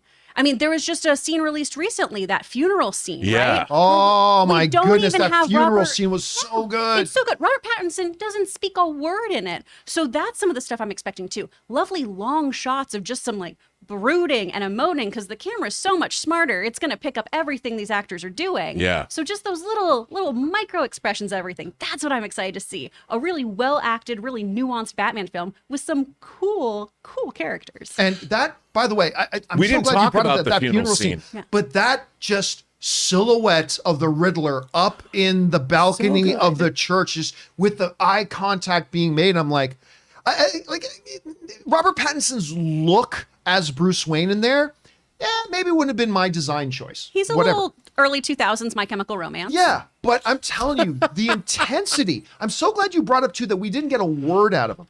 That intensity of him noticing what's up there in the rafters and the eye contact and then the expression on his, it reminded me of, I'm not saying it's as good, but it reminded me of that expression Ben Affleck made on his face in the beginning of Batman versus Superman when he's trying to rescue that little girl from the rubble and he looks up to the sky to look at Zod and Superman fighting in the sky, and that anger and that intensity. There was a little bit of reminiscence in that as Robert Pattinson is looking up there too, that I thought was really, really cool. Anyway, guys, question is for you. Well, no, wait a minute. I'd be remiss if I didn't go to Ray on this. Oh, no. Ray, 4-hour. How excited are you? Did it move? Did you get a little stiff thinking about a 4-hour version of Batman? Are you excited? Like I said, no movie should ever be the amount of sleep I get every night. No, for real. I have to see this clip that you're talking about. I haven't seen it yet. Did it just go up? Yeah, it went up like a couple of days ago. Okay, Yeah, I gotta watch it. It's really, really good. Anyway, guys, question is for you. What do you think about this report? It's not surprising that an early screening of it in studio is going to be longer, but the 3-hour version is the pared down version of this film. How are you guys feeling about that? Where's your excitement level for the Batman right now? Whatever you guys are feeling, jump down to the comment section below and let us know your thoughts. All right, guys. With that all down, we're going to move over and start taking your live comments and questions. But before we do, we're going to just take a quick little 3-minute intermission here. We're going to give ourselves a chance to stretch our legs, refill our drinks, give you a chance to talk amongst yourselves, do whatever it is you need to do. But as we do, though, we're going to go over to Earth 2, John, for a second, because we did a companion video the other day, and somebody wrote in a really interesting question about, Peacemaker, a lot of vulgarity, a lot of mature content. Does that meet your sensibilities? And I thought it was a really interesting question. So let's throw it over to Earth 2, John, here for a second, talking about our own personal sensibilities when it comes to certain types of content. We'll be right back. All right. Legally Eagly writes, 1 of 3. I love that you're enjoying Peacemaker, and I wish James Gunn and crew all the success in the world. I hate the show. I can't get on board. There are intriguing story ideas, White Dragon and Butterflies, and great characters, Eagly and Vigilante, but Peacemaker is so vulgar. Tits galore, a pic of a vagina, that whole P&V joke, more F words in 3 episodes than The Departed. I think every other line has an F word just to be edgy. The humor is cringy with jokes going on for too long. I half expected Cena to pull out his dong and twirl it around while dancing. It's an overload of filthy and it's too much for me. I'm in the minority for sure, but I'm done. The opening dance number was goofy. The first time I skipped it but I skipped it the next 2 times. All right, well, listen, Legally Eagly. I like the name, by the way. Look, the show doesn't work for you. That's perfectly fine. Look, here's the thing. All the vulgarity stuff and the effort, that stuff doesn't sit with your sensibilities. There's nothing wrong with that. Like, I remember I walked out of, what was the name of the movie? The Johnny Knoxville movie. I think it was called The Ringer, right? And in The Ringer, it's Johnny Knoxville, who is just a normal dude, and he pretends to be, I don't know what the proper term is, a handicapped or special needs, whatever. He pretends to be that so he can compete in the Special Olympics. And so there's a lot of characters in the movie who are special needs dudes. And the comedy in it, I understand. I know the comedy in that movie. It's one of the only films I ever walked out of. I understand that the intention of the movie was totally good. It's just that to me, the way my personal sensibilities are, it came across to me, even though I know this wasn't their intention, it came across to me like they were making fun of special needs people. And that just felt icky to me, even though I know they didn't mean it that way. And for a lot of people, the movie was taken the way it was probably intended, like laughing together and just having a celebration of the Special Olympics and all that kind of stuff. But for me and my sensibilities, it didn't sit right. And so I had to get up and walk out. Now, I'm not saying I was right and other people were wrong. Not at all. It's just that the way my particular sensibilities were, it just didn't feel right. So I left. For you, your sensibilities, that stuff doesn't jive with you. And there's nothing wrong with that. I'm not going to lie to you and pretend like they don't jive with me. I find it to be very funny. I find it to be funny. And I find an odd authenticity about it. I know that sounds weird to say about something so over the top, but amidst the F-bombs and the sex stuff and whatever, there's something oddly authentic about it to me. But that's just me and my sensibilities, right? So, hey, man, it doesn't work for you. It doesn't work for you. Nothing wrong with that. Everybody's got some things that their own personal sensibilities don't allow them to enjoy certain things. This happens to be one for you. Nothing wrong with that. Thanks for sharing your thoughts on it. All right, next up. All right, everybody, and we are back. Thank you to my counterpart over there on Earth 2 for bringing that insightful commentary on that. But now, guys, let's move on over and start taking your live comments and questions, shall we? So we're going to start off with the super chats that you guys were sending in, and we're going to get things going here with Elliot Wizard writes, what do you think Sony needs to do for Marvel to be able to make The Amazing Spider-Man 3? I mean, that's... I honestly don't know. Like, first of all, Sony can make The Amazing Spider-Man 3 on their own. Yeah. They don't need anybody's permission. They can just go ahead and make The Amazing Spider-Man 3. Now that their existing deal with Marvel is done, they can do whatever they want with the Spider-Man characters. It's up to them. So it's really not what they need to do for Marvel. It's just that they can do whatever they want to do right now. Next up, Al Renshaw writes, that funeral scene clip was amazing. We were just talking about that. Ray is, I think, looking it up right now. It looks like Ray is looking. No. If I go over to Ray's thing, he's looking up that thing right now. I mean, if that's an indication of the quality of the movie, we're going to be getting something. Then we're in for a treat. Yeah. Yeah, absolutely. All right, next up, Rafael Castillo writes, welcome back, Chris Carr. Thanks, Rafael. Yeah, I'm so glad. Listen, honestly, I've explained this situation before, but when obviously our show is an in-studio show.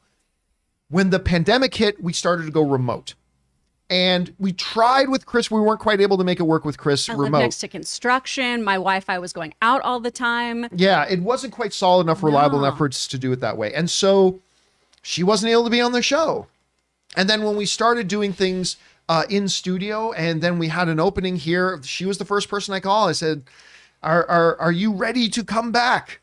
and she was like, "Nah, you're gonna have to sweet talk me. You're gonna have to make me an offer I can't I refuse." spent like 3 years just in my house with dogs, man. I was like, this is pretty chill. You godfathered early. You godfather chill. everybody. Yeah. By the way, I look forward to seeing Logan again. For those of you who don't know, Chris is married to Logan, He's who's the a best totally person. delightful dude. He's really the like him. greatest. Oh, thank you. Yeah, he is so funny and so wonderful. And I'm so excited for the world opening back up too, so we can start doing stand-up again. So I never even knew he did stand Yeah. up. I should have known. He's a pretty funny guy. Okay. He let's also move kills on. runners. Yeah. it's true. It's true. Logan's Run. Oh. Those Sorry. are the two things. Either he's the Wolverine or I was thinking, is this a Wolverine joke? Logan's No, sorry. I I know. I'm so old. It's a 70s joke now. It goes all the way coming back. I know. You make 70s jokes about Soylent Green and Logan's Run. People There are like, you what? Or Rollerball. Next up, Mr. Graham91 writes, was fully prepared for that. That's why Tom Brady is the GOAT tweet. Exhilarating fourth quarter. Yeah, but listen, they did not. I'm sorry. Listen, I am the biggest Tom Brady fan. I am. But they didn't lose that game in a last second field goal. They lost that game in the first quarter. Yeah. And I am sorry. I am the biggest. He is the GOAT. Tom Brady is without doubt the GOAT. There's nobody who comes close. But he did not even look remotely interested in that game. Like in the first quarter or the first half, he looked sluggish. They looked unprepared. They were down 27-3, and he ended up tying it up 27 all. I mean, only Brady. Is he going to play again? Or was that his last game? I think that's his last game. I think he retires. He's 44. he's got commercial residuals and Giselle. And he's like, got what? who is richer than him? Yep. She Oh, makes so more money much than more. him. So much more. I'm staying home and playing Xbox all day. I just don't like. I don't want to see him say, "Let's go" for another in those What Hertz ads. Hertz ads. I mean, I can't deal with that. All right, next up. We go. Jack Master Nord writes, "Hey John, I tweeted you on Saturday with my NFL picks this weekend. The only one that I got wrong was Buffalo versus KC. I went 2-2. I picked Cincy over Tennessee, and I was right about that. I picked LA over Tampa Bay, and I was right about that. I picked Buffalo too. And I'm sorry, they've got to change the overtime rule. I've said for years, this is the dumbest rule. Because if you're watching that Buffalo KC game, the way the offenses were going, they scored 25 points in the last 2 minutes. Whoever won the coin toss was going to win the game. I mean, everybody knew it. Everybody in America watching that football game knew whoever wins this coin toss wins the game. The fact that you had one of the all-time great classic NFL playoff games of all time with the two, this is the new Tom Brady, Peyton Manning. Okay, it's Josh Allen and Mahomes. Allen and Mahomes. That's the new Brady. Why did I just free on and Manning? That's the new Brady Manning, right? These are going to be the two premier superstar quarterbacks for the next 15 years. And you ended this all-time classic game on a coin toss. Josh Allen didn't even get on the field. And sometimes that's worked out in my favor for my teams. Yeah. But it doesn't matter. It's a dumb rule. The college overtime rule is better. Sorry, I'm going off on too much sports in this. I'm very, very passionate about this topic. Anyway, let's keep going here. Let's see. Sam Fisher writes, hey, Rob, are excited for the new Moon Knight miniseries, Moon Knight, Black, White, and Blood from the recent X-Men writer Jonathan Hickman? I am. Okay, I'm a huge fan of Hickman, and the fact that he's writing a Moon Knight series excites me. I mean, I'm one of those people that read House of X and Power of X, and I'm like, I really liked it. I know a lot of people, it was out there for some people, but as a science fiction story, I dug it. Bring it on. I can't wait to read Hickman's run. Of course, I'm not going to buy the flippers. I'm going to buy the hardcover. All right, next up, we got Sam Fisher, who also writes, John, that figure company I mentioned before, Gentle Giant, have a mini bust of Protocol Droid 000. Ooh, that's the one that I keep talking about. Available. Thought you would be interested. I am interested. By the way, Gentle Giant has some really, really good stuff for more reasonably priced than, say, Sideshow or Hot Toys do. So I'll probably look into that. Thank you, Or Prime One. Russell Amador writes, hey, John, quick question. Based upon all the live-action Batman costumes, which would you say is your favorite? Mine so far is the new Pattinson one. Honestly, costumes don't matter much to me. They really don't. I mean, because look, again, I bring this up all the time. Black Lightning is a great show. I loved that show. So good. The costume is one of the worst I've ever seen in television history. That's fair. It's an awful costume. The costume, even though it was very much influenced by Kingdom Come, the costume that Brandon Routh wore in the Infinite Crisis crossover, that was a very lame looking costume. I mean, obviously it comes back to Kingdom Come, but it was lame, but it didn't matter. It was Brandon Routh in the Superman costume again, right? So honestly, if you like classic look, I guess you got to go Keaton. I really do like this look though. I like this Pattinson Batman outfit. Do you guys have a favorite? I like the Dark Knight version of Christian Bale's costume, but I also really love Ben Affleck's version. I was gonna say I love short-ear Frank Millery cowl. Yeah, man. Yeah. That suit is dope. I mean, it looks intimidating. Yes. You know, it looks like it's paramilitary quasi that it looks like he can F you up. He's a bruiser. Yeah. And that's what you want. Batman should be able to kick your ass. Yes. All right, next up. Let's see. Matt writes, "Hey, John, I think we saw on the best football, probably meant one of, I think we just saw one of the best football games of all time last night, and just my opinion, but I think overtime should be a full 10 minutes. I think you should each side should get a possession, you go until there's a winner, but it was an incredible game. If you had any doubts about Josh Allen and Patrick Mahomes, oh my God, we are in for a lot of fun years watching these guys play football." All right, Sam Fisher writes, would you have ever gone to a Lord of the Rings live event like you went to for Black Panther earlier this year? I can't imagine a 3-hour long show like that. Absolutely, I would. Was that the one you came with us? Dude, yes. It was so good. For those of you who don't know what we're talking about, so they, at the Hollywood Bowl, they did a Black Panther in concert where they played the movie on the big screens, but they removed the music tracks, and then they brought the live orchestra on with the actual like African musicians that played on the original soundtrack with this orchestra in, and they played the music along with the movie. It was so good. It was incredible. And those drummers, amazing. one guy that percussionist, it was amazing. I mean, you got us great seats. It was awesome. That was one of my most favorite experiences. I've been to Hollywood Bowl a lot in the last 30 years. That was awesome. And would I go to a Lord of the Rings thing of that? Yeah. Oh, absolutely. In a Are you second. kidding me? My dog is named Gimli, son of Gloin. That is the name of her dog, by the way. That would be so okay. Let I me couldn't ask you get guys Ray to this. go to it though. Which of the 3 Lord of the Rings movies with that live orchestra would you want to see? Two Towers. That's Return what I of the was going King. to say. I think I go Return of the King. Yeah. Although the music that plays during the Battle of Helm's Deep in Two Towers. That's what I'm thinking about. Exactly. So good. Now for Wrath, now for Ruin, and a Red Dawn. How did it come Right. to this? So good. Okay, anyway, next up. Sam also writes, I found the Moon Knight statue that you got, Rob, but at $150. I have other statues that size, but they were $40. I don't know if I can justify the cost.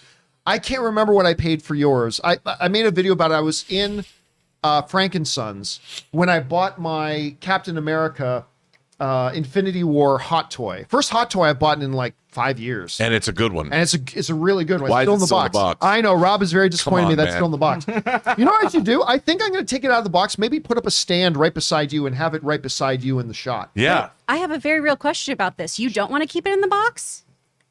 I do no, with my 'cause- pops. I'm talking okay, about the hot this toy is up there. this is these different people have different strokes for different folks. So we take the hot toys out and we assemble them and we make them look gorgeous. Yes. We don't keep them hyper. No. Okay. No way. Hopefully you right. put them in really nice display cases like Modja cases. You keep Okay. the boxes, but toys are if you're buying toys as an investment opportunity, you're doing it wrong. Okay. you know, and with Hot Toys, like, it's probably one of the only rare collectibles where open ones actually go up in value. Well, if you keep like, everything if you look for used Hot Toys on eBay, a lot of them are higher priced than, Oh yeah, because you can't get them. yeah, because you Okay. can't get them no more. They just so, start at such a high price point that I figured Yeah. that was one that was And- like you get it and you never touch it. that's why you have to take it out. Okay. It's because you spend so much money on them. Like, Yeah. why wouldn't?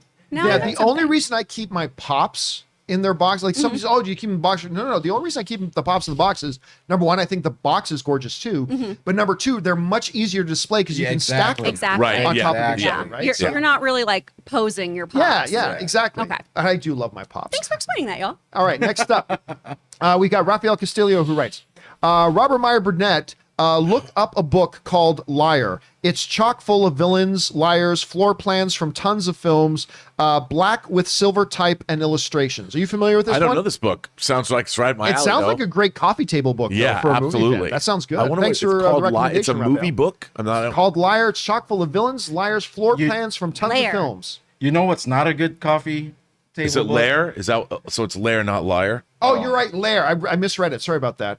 There's a book called Death Scenes that I accidentally opened up in a Barnes and Noble. It's not a coffee table book. Is How'd this you gruesome death scenes from accidentally movies? open it? Because I was looking for Hey, how did like, one accidentally open because I that thought book? it was just like, like some sort of whatever. Okay, I knew what was in there. I just wanted to look at it. All right. Okay, fine. Okay, fine. And then there's just like corpses of like, What did you expect? and it was like, but why did they make it like right there? They should put that behind the counter. Or else I'll look at it and be traumatized for life. That's exactly why they did that. That's exactly what I God, did. there should be plastic around it or something. All right. Next up, John Redcorn writes, which film in February will be the biggest opening weekend? In my opinion, it's Uncharted, but don't sleep on Jackass. It's going to be Uncharted. Wait a minute. Come on. Dude, Come I on, can't we believe are- you're Bro, dissing Moonfall. Come on, bro. Moonfall.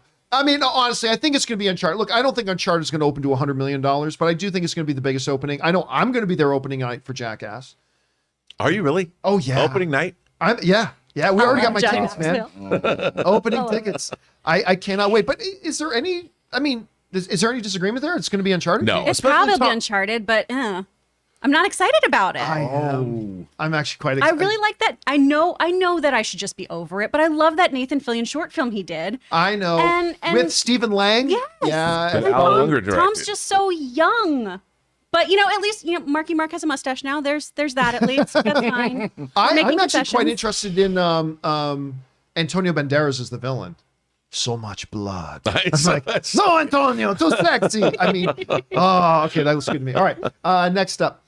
Jack Master Nord writes, I'm going to see Moonfall on Wednesday also. Nice. Yeah. We're going to do a whole video on us going to see Moonfall. You watch. And I never would have guessed that 3 months The ago. last days of humanity are upon us. The great turning point in the quality of movies in all history. All right. Screen Talk writes, hey, everyone. Love you all. Thank you so much, Screen Talk. Posted my first video and was inspired by all of you. Everyone, how do you feel about the Friday franchise? I love them. Look, the importance of the Friday franchise and the significance of them can't be overlooked. And there have been so many stories and things.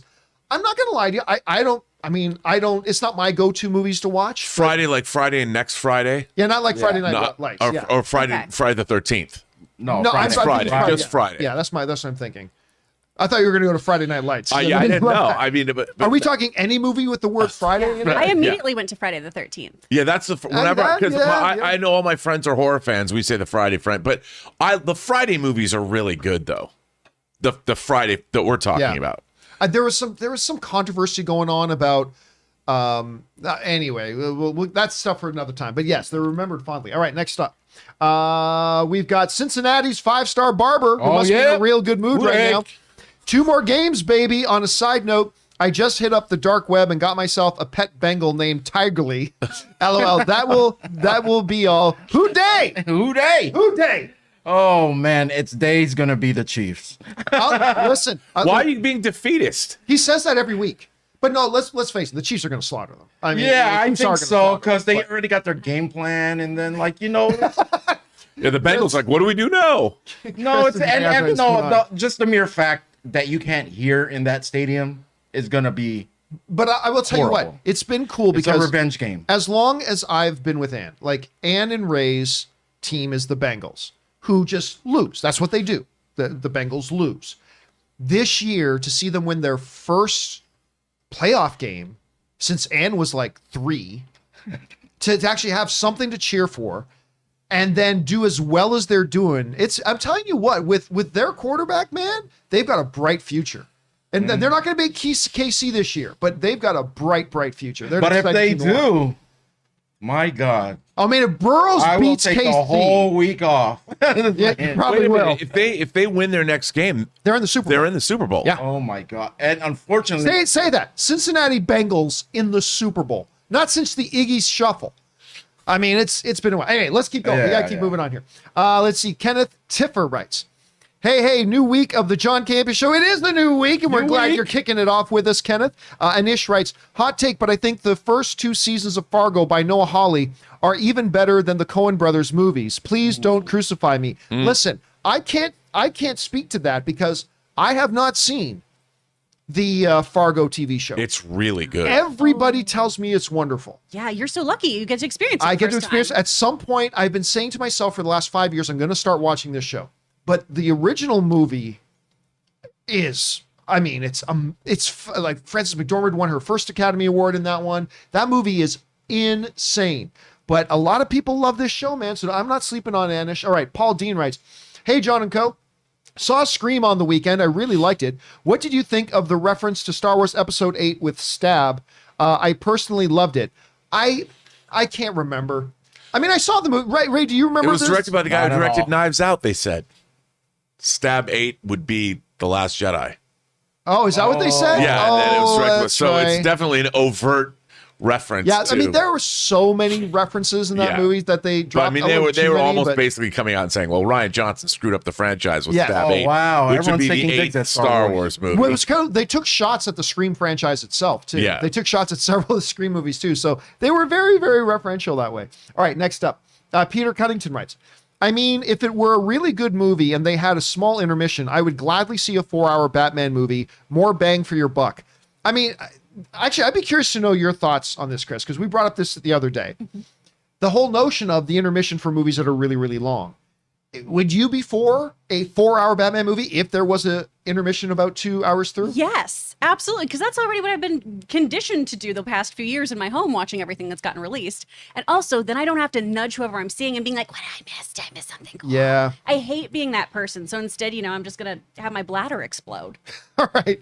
Next up, Suthius writes, no matter what space you potentially choose as your next studio, I'm glad you'll finally have enough space for them background dancers. Okay. So what that's a reference to, what that is a reference to is I started doing, and by the way, they are coming back. They are coming back.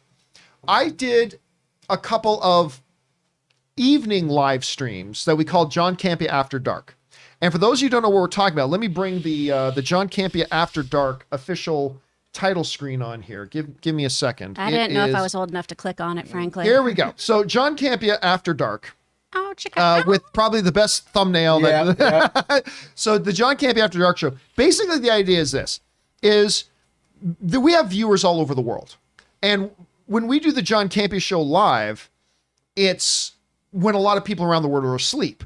So I thought we'd do a live show when there are people who can't normally watch live can watch live. It's a lot of fun, and I've got this red background. It's just fun. And I said one time, you know what? One time, I'm going to get go-go dancers to dance in the background for an entire episode of After Dark.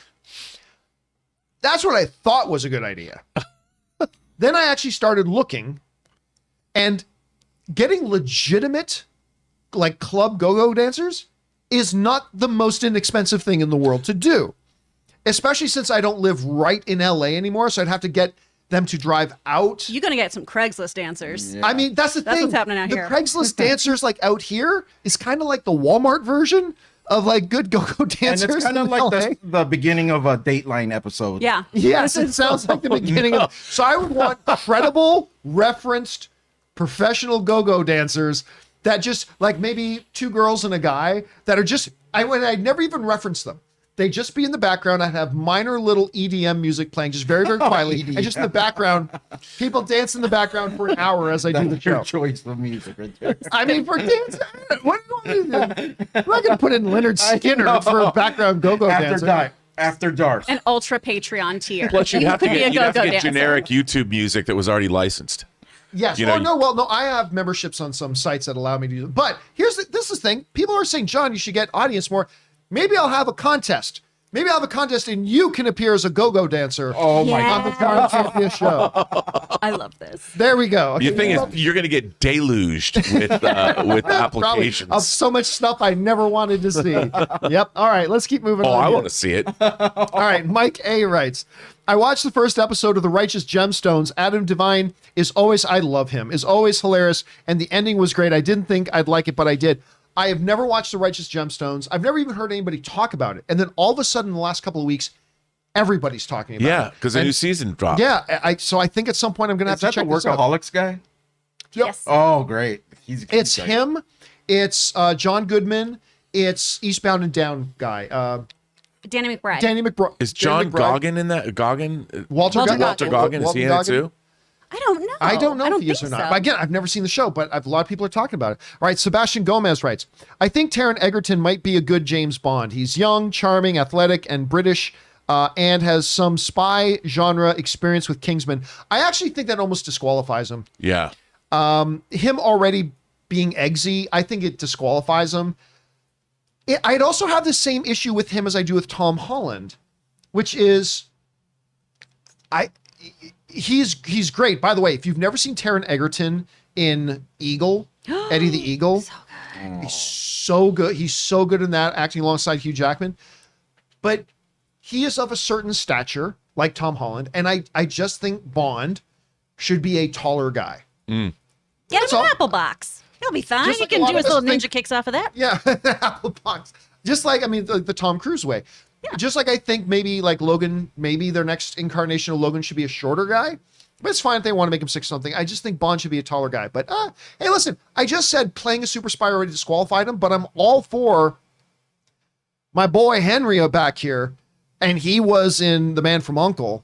So I maybe that's contradictory. I don't know. All right, good question, man. Next up, Al Renshaw writes, how does Chris feel about John saying Ray and Chris cooking is near even? I asked during your recent Ask a Question, and you said it was too close to call. Okay, so I didn't know this. Let me, Are we okay, let me cooking rivals? clarify what this is. So the other afternoon during the weekend, I had about an hour to kill. So I jumped into the community tab and I said, guys, I'm going to do an Ask Me Anything for the next 45 minutes. And like over 500 questions kind of poured in, and I answered them as quick as I could. And one of them asked, who is better cook? Because I am telling you, we are sitting in the presence of two exceptional food artists here. Because Chris made a number of meals for me and Ann that were always awesome.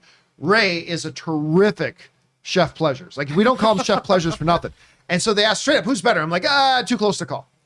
Wow. They're very, very different. Very, very different. They make very, very different kinds of food. But I'm just saying, Do you, if you had to define the signature dishes between the two of them, do you think of each one as having a signature dish that you loved? yes. Oh, well, I don't know in terms of signature, but there's a style difference.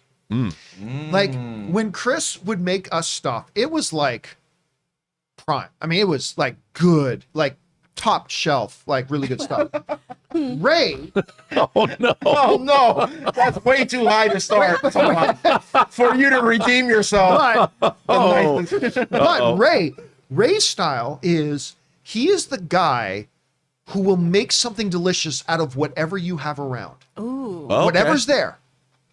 And that's honestly, this sounds silly. One of my favorite things that Ray makes, I honestly get very happy and excited when Ann says Ray's coming over and he's bringing over this. He makes this spaghetti dish that's like made with chopped up hot dogs and what it sounds silly. It is one of the most delicious things that I eat. So you got Chris, when she says she's going to make something, it's like, she's gone to the grocery store. She's getting the fine cuts of this and all, and it's amazing. And Ray can take anything you have in the pantry and make something delicious. And that's how I think stylistically they differ. We need to do a John Campea chopped edition. I know. Oh my God, I'm all about that. As long as I get to be the judge. Rob and I will be the judge. Yeah, I'm in. I'm Logan totally also down just for that. texted in to be like, no disrespect to anyone, but no one outcooks Chris Carr. So Yeah, just I mean, say he's biased, but you know. little biased, but gotta say it. All right, we gotta keep moving here. Next up, Bobby Harris writes, hey Ray. I used to have the same issue staying awake in movies. Turns out it was because of sleep apnea.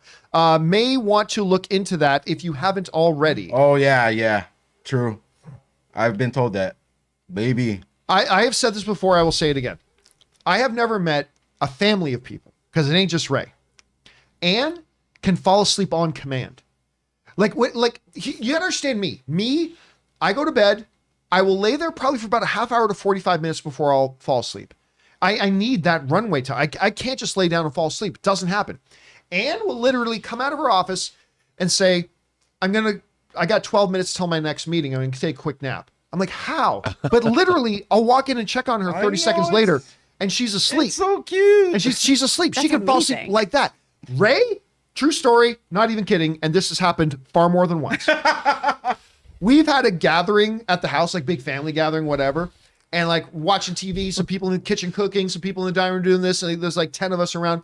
And like somebody asks Ray something. Hey, Ray, like, what do you think about that? Oh, yeah, that one is really, really good. 3 seconds pass. What do you think about the other one? And he's literally mid-conversation. Mid-conversation. He's talking to you. You turn away for a second. You turn back. You gotta talk about space or natural disasters. That's how I stay in the combo. Anything else is not important to me. It's just I've never seen that ability in people like the James that. Webb Telescope should be inserting into L2 orbit right about now. It only had 2,000 miles to go when I got up this morning. Whose telescope? The James Webb, the biggest space telescope that we've ever. Right. It's up there now. It's inserted. It's going to be inserting into its orbit today. Exciting stuff. All right.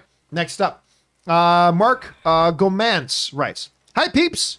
It looks like movie theaters are opening again in the Netherlands. That's exciting. After 5 long weeks, whoop, whoop. What are the must-sees I missed?" Well, it's a funny thing is we had a lot of our international film-loving brothers and sisters writing in saying, I can't watch Spider-Man because they've closed everything down here. Poor Norwegians. I mean, there you go. Go see Scream. Scream is fun.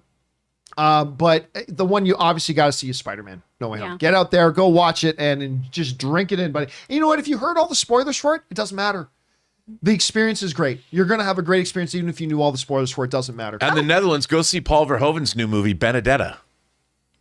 I'm not familiar with that one. No, wait. We talked about it. You told me about that one. That's right. It's about the nuns That's in right. Panic. Yep, I remember the that. Lady Nuns movie. Sweet. All right. I was going to say, if you, You want know what I'm anime, go saying. see Belle. Oh, yeah, because you just wanted to go see Belle. I just went and saw What Belle did you yesterday. think? We were talking about I Belle. loved it. I think it is Did visually you see stunning. it in the theater? I did see it in theaters. Because I couldn't find it playing around me. I was. Oh I yeah, wanted at to see it in the IMAX. Regal in NoHo, it's playing just a couple times. There's like 3 sub showings and 1 dub, but it's great. Oh yeah, I can't Beautiful. wait. Definitely needs to be seen on a big screen. All right, next up. Al Rancho writes, hashtag Moonfall Reaction Watch. I am with Ray and Rob. Oh, there will be a reaction. We're going to give our reaction to it coming out of theater. Keep your eyes open. Next up, Anish writes, welcome back, Chris. Have you guys seen the new season of Demon Slayer? And if so, what are your thoughts on the show overall? I got to tell you, I don't know anybody that's watched Demon Slayer. I have a lot of students who have, and I really need to watch. I do voiceover coaching, and they're all like, "Oh, Demon Slayer is so great," and I have not watched any of it. I'm not gonna lie, y'all. I've been watching Food Wars.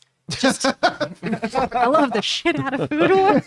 Which one is Food Wars again? Food Wars is the one where everyone basically has like an orgasm with really good food, and their Wow. clothes rip off of them.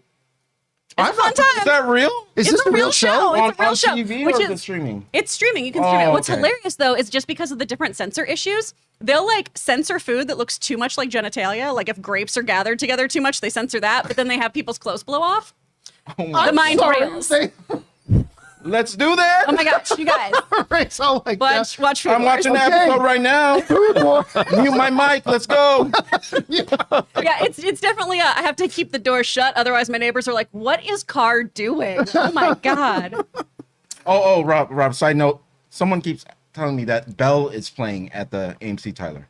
The movie Belle. It didn't is. see It which. is playing at the AMC Tyler, but it's got like 1 showtime a day. Yeah. Is that the one we went and saw Spider-Man at? That's the theater we went to go see Spider. That's a good theater. Yeah. That's a really good theater. I missed the AMC Burbank 16, but that's a pretty good theater too. All right, we can keep moving on here. Suthius writes, love seeing some of these new MCU shows taking place globally and not just in the US. We saw a little bit of foreign locations in Falcon and the Winter Soldier. I'll tell you what, I found out one of my favorite pieces of music that is in my rotation now. You remember it, Ray? When they show up, what's the name of the place where they go? The name is, it's an MCU city. Madripoor. Madripoor. They go to Madripoor, and we're watching this, and all of a sudden this music starts playing. Dun dun dun dun dun dun dun dun dun dun, and I'm like, this is awesome. And they start rapping in Tagalog, and like Anne, this song's like going, and Anne's like, this is Filipino rap, and I'm listening to it, and it's just, I didn't know a single damn word they were saying in it, but the song is awesome. What show is this on? It was on Falcon and the Winter Soldier. Oh, okay. And I'm like, that song is in my regular rotation. Oh, It wow. starts with this old Kung Fu movie line here. You fight well. You may join us. And then dun, dun, dun, dun. And I'm like, this, I don't even know the name of it, but it's pretty damn awesome. And I've got it in my regular rotation now. All right. CD writes, 1 of 2. Hey, John, have you seen the Red Band trailer for Amazon Prime's animated fantasy series, The Legend of Vox Machina, coming out this week? Looks fantastic, and hoping it continues. It continues what has been a great streak of adult-aimed animated series lately. Amazon has already greenlit season 2, and I'm a fan of the source material, so I have high hopes. Thanks. I didn't like it. Now, don't get me wrong. That doesn't mean the show's not going to be great. And I love the story behind the show and how they got it made. Yeah. And it's great. And I love the people behind it. I'm not going to lie, though, that I didn't think the trailers were all that great. To be honest, the show could be fantastic, though. And, I'm looking for. Have you guys seen the trailers for this? I have, and I love that the Critical Role folks are doing this. Yes. But Yeah. but yeah, I need a little something more, because right now it's just, well, I'm going to keep watching Critical Role or go revisit those. You know what you can watch, John? Dota? You can watch Netflix Dota Dragon's Blood season 2. Yeah, you can. And there's one scene where you have Anson Mount, Captain Pike, John Delancey, Q, and Jeffrey Combs, Weyoun, in the same scene doing the voice acting in the second season. That's awesome. Just saying. That was a really slick plug. That was a You like really that? good That was plug. good. You like that one? That was well done. And you can also see my credit in the end. Next up, Elizabeth Gerardo writes, would Secret Invasion bring the Super Skrulls? I mean, anything's on the table right now. I could see that happening. That might be the people that are invading. Yeah. So it's like the regular Skrulls versus. So, I mean, yeah, Kryptonian. that's a good idea, Elizabeth. kidding. That could be it. Anthony Palmero writes, even though the Batman is 3 hours long, I don't think it will have trouble catching the numbers of the Dark Knight and the Dark Knight Rises. I mean, I don't know. There has been drama with Batman, a lot of mixed reactions to the iterations of Batman. There are a lot of Batman running around because now we got the Ben Affleck Batman, we got the Michael Keaton Batman. We're gonna have all this talk about Flash and what's going on there. Robert Pattinson. There's still a lot of Twilight Boy people out there about the Robert Pattinson thing. Listen. I hope so. I'm a little dubious on its chances. I mean, it's going to be a hit. I'm a little dubious on its chances to be a $1 billion film right now, though. Maybe Batman 2, but I just think there's a lot working against it. I don't know. You guys think that this is a movie that can hit $1 billion? I mean, it's possible, but do you think it will? I think it's going to hit $1 billion. I hope so. I hate to say this, but okay, let's say I make it through the 3 hours. I rarely go back and rewatch a 3-hour movie. I just wait for it to come out on rental or something, or that's just I don't think me. you're You alone. made it through That's the just me. wilderness, Ray. You made it through. Was that like a Virgin reference Yeah, right it there? Yes, it was. What does Robert Pattinson have to do to stop being referred to as Twilight Boy, though? Winning. 2008 was so long ago. Yes, but here's the problem. All the movies he has been in since have been these under the radar, small indie kind of films that most casual moviegoers don't watch. That's fair. Like Good Time and so like, these are not movies. High that- Life, High the Life. science fiction film. These are not. What was it? Rover. These are the types of movies that not a lot of people. Rover's great. It is great.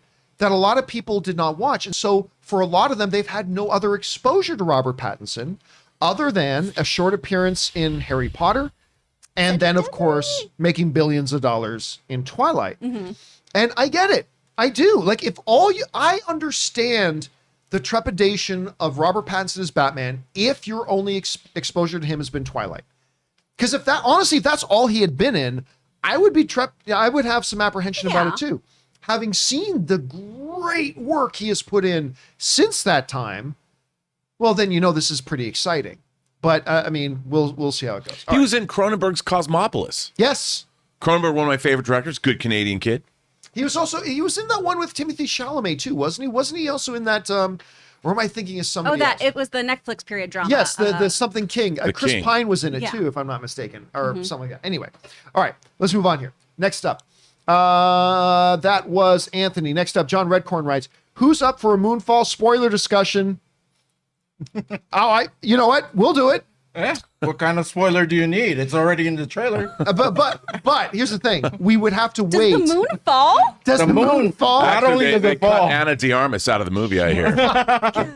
and not only does Moon fall, but it kicks Earth's ass. It It really kicks Earth's ass. But here's the thing: we're gonna have to wait until after it comes out publicly. Yeah. So we're not gonna be able to do a Oh, spoiler yeah. discussion about it right away. We're gonna have I to. might have to take the week off. It's gonna be so annoying not to spill the beans.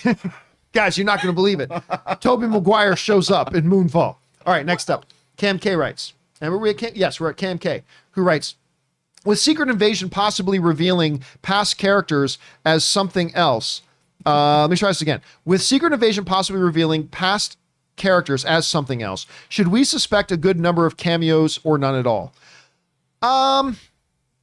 This is a Disney Plus show, so I would pump the brakes on any expectations about massive amounts of big cameos and stuff like that. Plus, again, I understand that in the comic story of this, certain things happen, but remember, the comic story of Civil War is incredibly different from what the movie version of Civil War was. So I would pump my brakes, like I said, on any expectations for a lot of cameos. Andy writes, best thing John ever told us was to shave our balls. That's because of one of our great sponsors, Manscaped.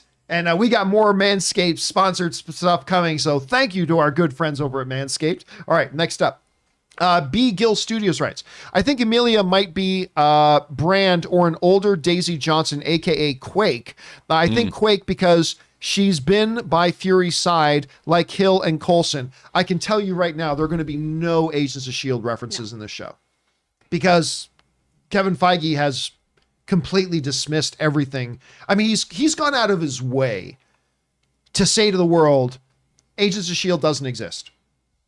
I mean, you may like it or not like it, but that's what Kevin Feige S.H.I.E.L.D. has done. exists. It's just not that show. Yeah, S.H.I.E.L.D. exists, but the TV show Agents of S.H.I.E.L.D., that does not. So this may be a new iteration of Quake. I mean, it could be a totally brand new version of Quake, but I don't know if that would piss some people off. Like, I don't know if that would piss Agents of S.H.I.E.L.D. I mean, it already pissed a lot of people off that they contradicted the Darkhold. Then they just did another thing recently. But if they straight up say, oh yeah, that Quake doesn't exist, it could unnecessarily piss some people off. I don't know. I think so. I mean, I would go with Abigail Brand probably. We've already introduced Sword. Right. So that would make sense to tie that in more. We talked about that before too. So Sword was introduced in another Disney Plus show. Exactly. So that yes, that's specifically dealing with those threats. Yeah. All right. Next up, we got Cutter Hale who writes, so glad you're back, Chris. John, thoughts on UFC 270? I thought Moreno would retain. How does Ngannou winning affect his contract drama? Thanks. I'll just say that whole thing was great. The Figueiredo Moreno fight was everything it lived up to be. I did predict that Figueiredo was going to win the title back, and he did. I mean, he won by unanimous decision, but it was a great fight, and they do need to run. This will be the fourth. They got to fight a fourth time. All three of their fights have been classics. And Ngannou, I honestly thought Gon was going to win that fight. I really did. I thought it would be hard. I thought it would be close, but I honestly thought Cyril Gon was going to win that fight. Ngannou found a way to win it. They'll work out his contract. They'll work it out. Ngannou, he was a sparring partner to Gon.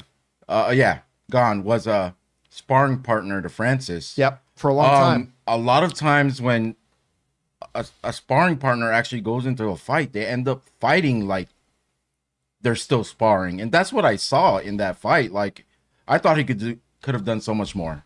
I was disappointed with that fight. I actually thought there was going to be more risks by both of them, but it was just a battle of stamina at that point. From the first round on, it seemed Ngannou was battling his stamina, and what's the other guy's last name again? Gon.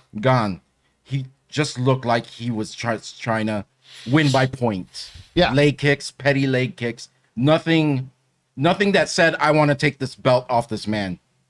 And he won the first 2 rounds. He did, but it was like, I thought he was giving us the appetizer, and I thought he was going to go. Yeah, I was waiting for him to open up. But he you just don't want fought to that way open up the whole against time. Francis Ngannou. I know, but you're asking for. I'm a firm believer of, if you want to be the champ, you take it from the title. You're not going to get a decision, even if you're up 2 rounds. Most likely, it's going to be a draw. It's just the way I think things go. If you want to be the champion, you make everyone know that you earned this title. You know, how many shots are you going to get? I mean, you sparred with him before, you know each other. Of course, you could get knocked out, but that's the nature of the sport. I mean, Ngannou could get knocked out too by him. Yep. You know? I mean, he's been beat. All right, next up. We got The Batman writes, and tips in like $20. Thank you, The Batman. Appreciate that, man. Zack Snyder needed 4 hours to tell his story with everyone. with everyone in it because it was massive. Somebody hold my beer, says the Batman with his upcoming movie. Caleb Locke writes, love Peacemaker. I think right now it's my favorite show on TV. Love Peacemaker. Favorite character is Vigilante and the actor. So I Googled him. Turns out he's a Brit. American actors, they took their gerbs. LOL. Listen, I'm telling you, look, by the way, I should let everybody know that I told people we were going to do a pregame show for Peacemaker this week. We're not. I wanted to, but then Rob got us passes to an early screening of Moonfall. So that's when we would have done the pregame show. But don't worry, there is going to be a Peacemaker postgame show, postgame open spoiler discussion on Thursday afternoon. So do keep your eyes open for that. That will come. All right. And the last thing, Teb S23 just sends in a $5 super chat to be supportive. Thank you, Teb S. We appreciate that very, very much.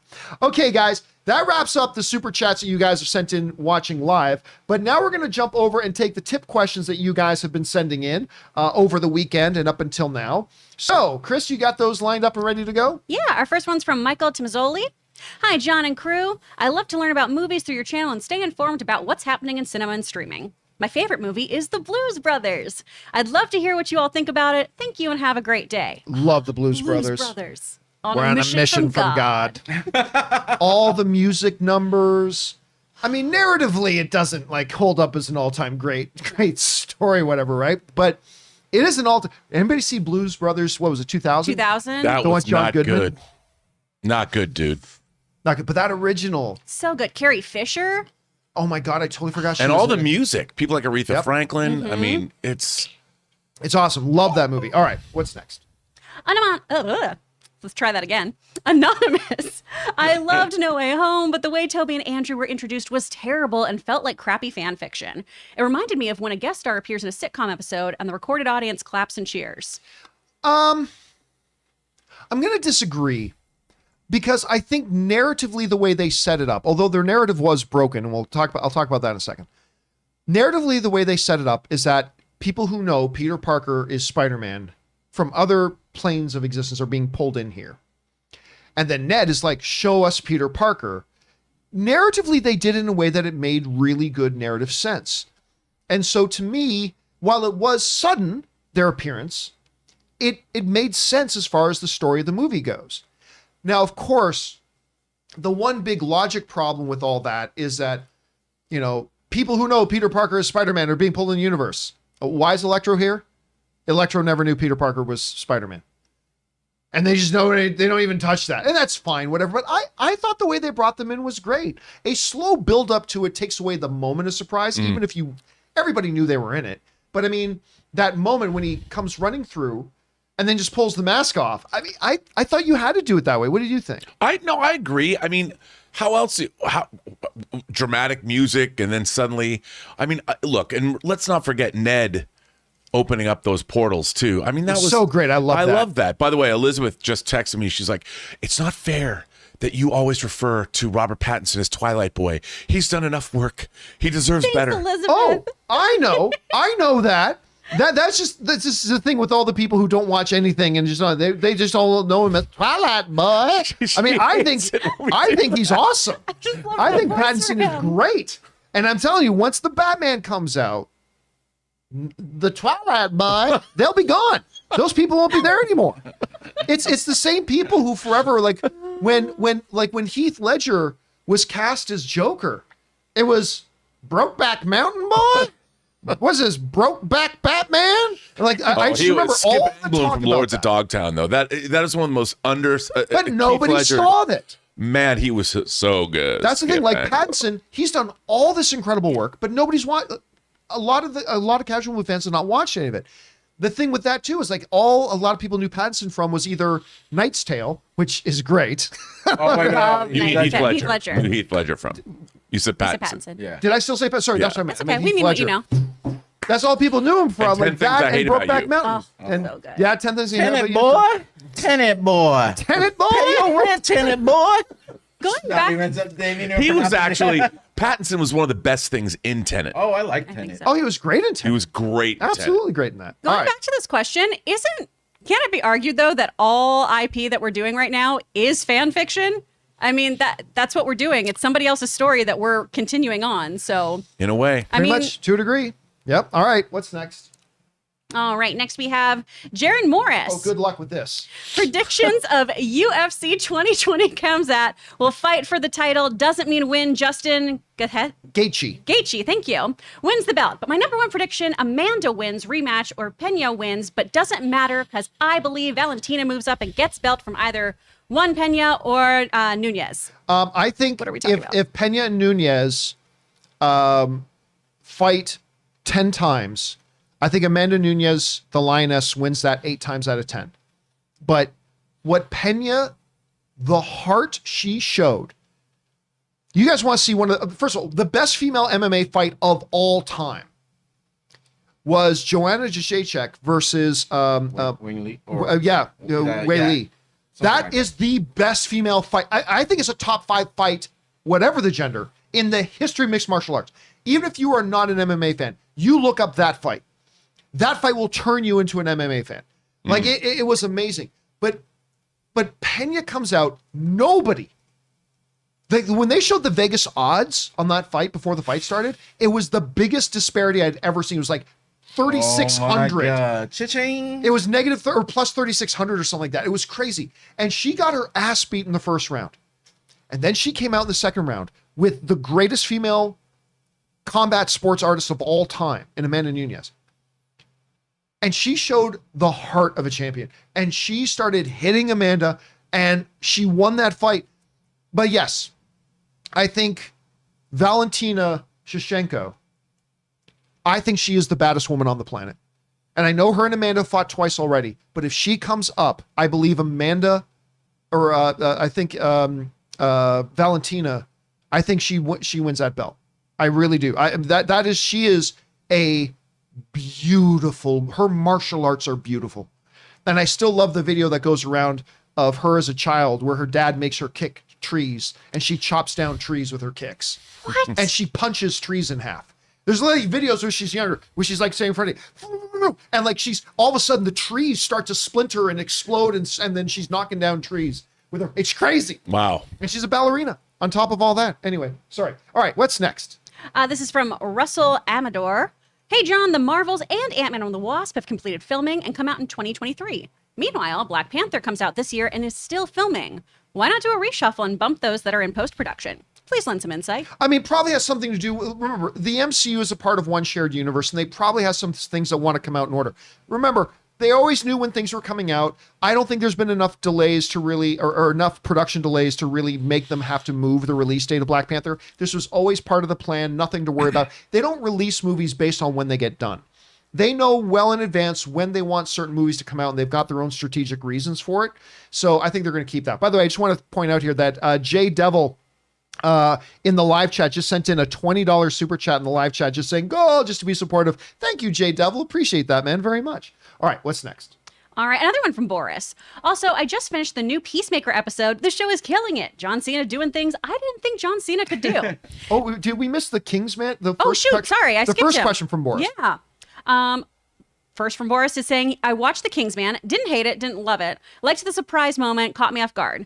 Loved Gemma Arterton, but I always felt like the her. movie was more of a war movie than Kingsman. Not enough action and a very poor villain reveal. You know, it's funny that just today Disney Plus put out their press release that it's coming out mid-February. They're putting it on Disney Plus or something like that mid-February for Kingsman. So you're finally going to get a chance for everybody to see that. All right, what's next? This is the rest of Boris's. All right, he's just finished the new Peacemaker episode. Show is killing it. John Cena doing things he didn't know John Cena could do. Vigilante is my favorite sidekick, and I'm loving the dynamic of the whole gang. James Gunn, well done, sir. I'll tell you what. Rob hadn't seen episode 4 of Peacemaker when he came in the other day.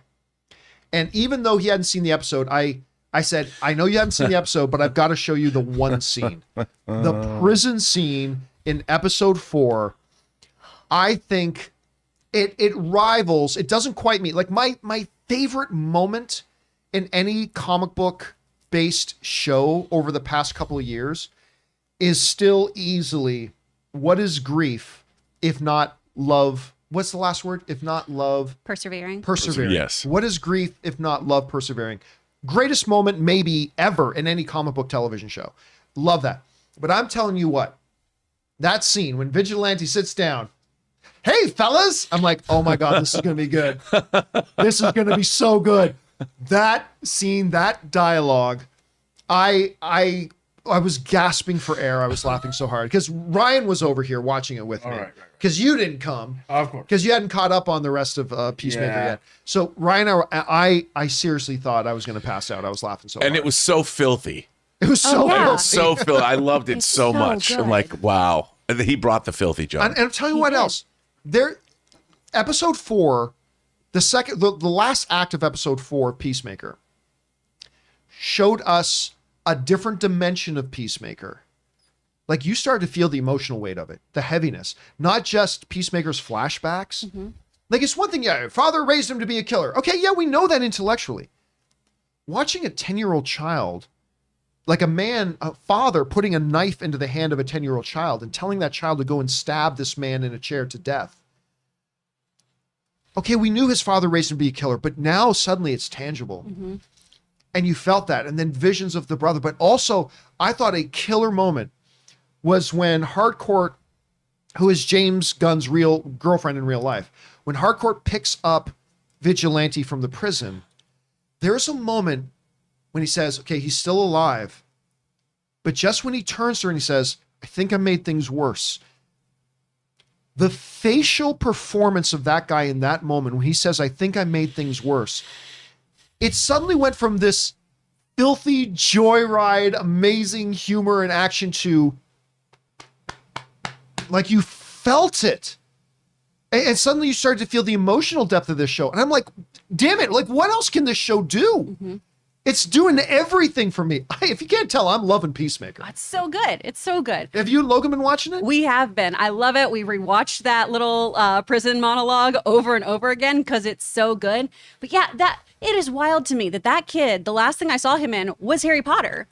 Just as this smarmy little jerk in Harry Potter. I don't even remember him being in Harry Potter. He's one of the Slughorn kids Okay. who's like really uppity. And so I haven't seen him in anything since then. And he's just crushing his dialect and he's doing such wonderful stuff. He is brilliant in physical comedy, but really can deliver those heartfelt moments. Yeah. This is my favorite DC show that has come out. I love this so much. I said the other week, I said, after just 3 episodes, I said, now, it can go badly for the rest of the episodes. I know that. But for right now, I said after 3 episodes, this is the greatest thing DC has ever had on television.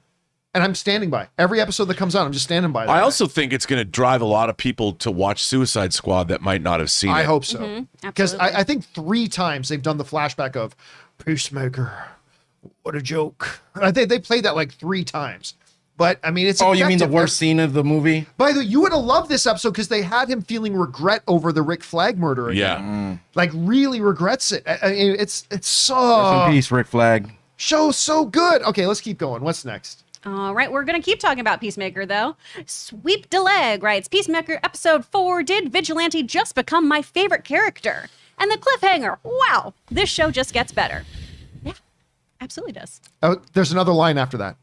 And better, each character is so rich with story. Bravo, Mr. Gunn, bravo. I'm telling you what, Anne just watched last night, finally, Peacemaker episode 4. It's funny because she started watching Peacemaker before me, but she just watched episode 4, and that ending, she's like, wait a minute. Has he been a butterfly the whole time? I'm like, I don't know, but I think he is. I mean, and then, when Judo Master's like, you don't understand. The butterflies are bang. And it's like, by the way, I'm loving Judo Master. Love Judo Master. I'm so, big tough man. Remember when I fucked you up? And he's like, That sounds funny already. Like, this guy's awesome. That sounds funny already. All right, what's next? Alrighty. Jonathan T. This is part 1 of 2. Been watching since the AMC days. I love your show, and I didn't know, but you feel like family because of my daily watching.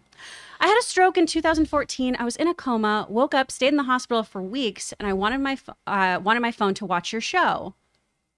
And he didn't. Maybe he got it. Maybe he thought it was going to take 2 things and it got it all on one. Man, listen, seriously, I am always so. First of all, glad you've obviously recovered, Jonathan.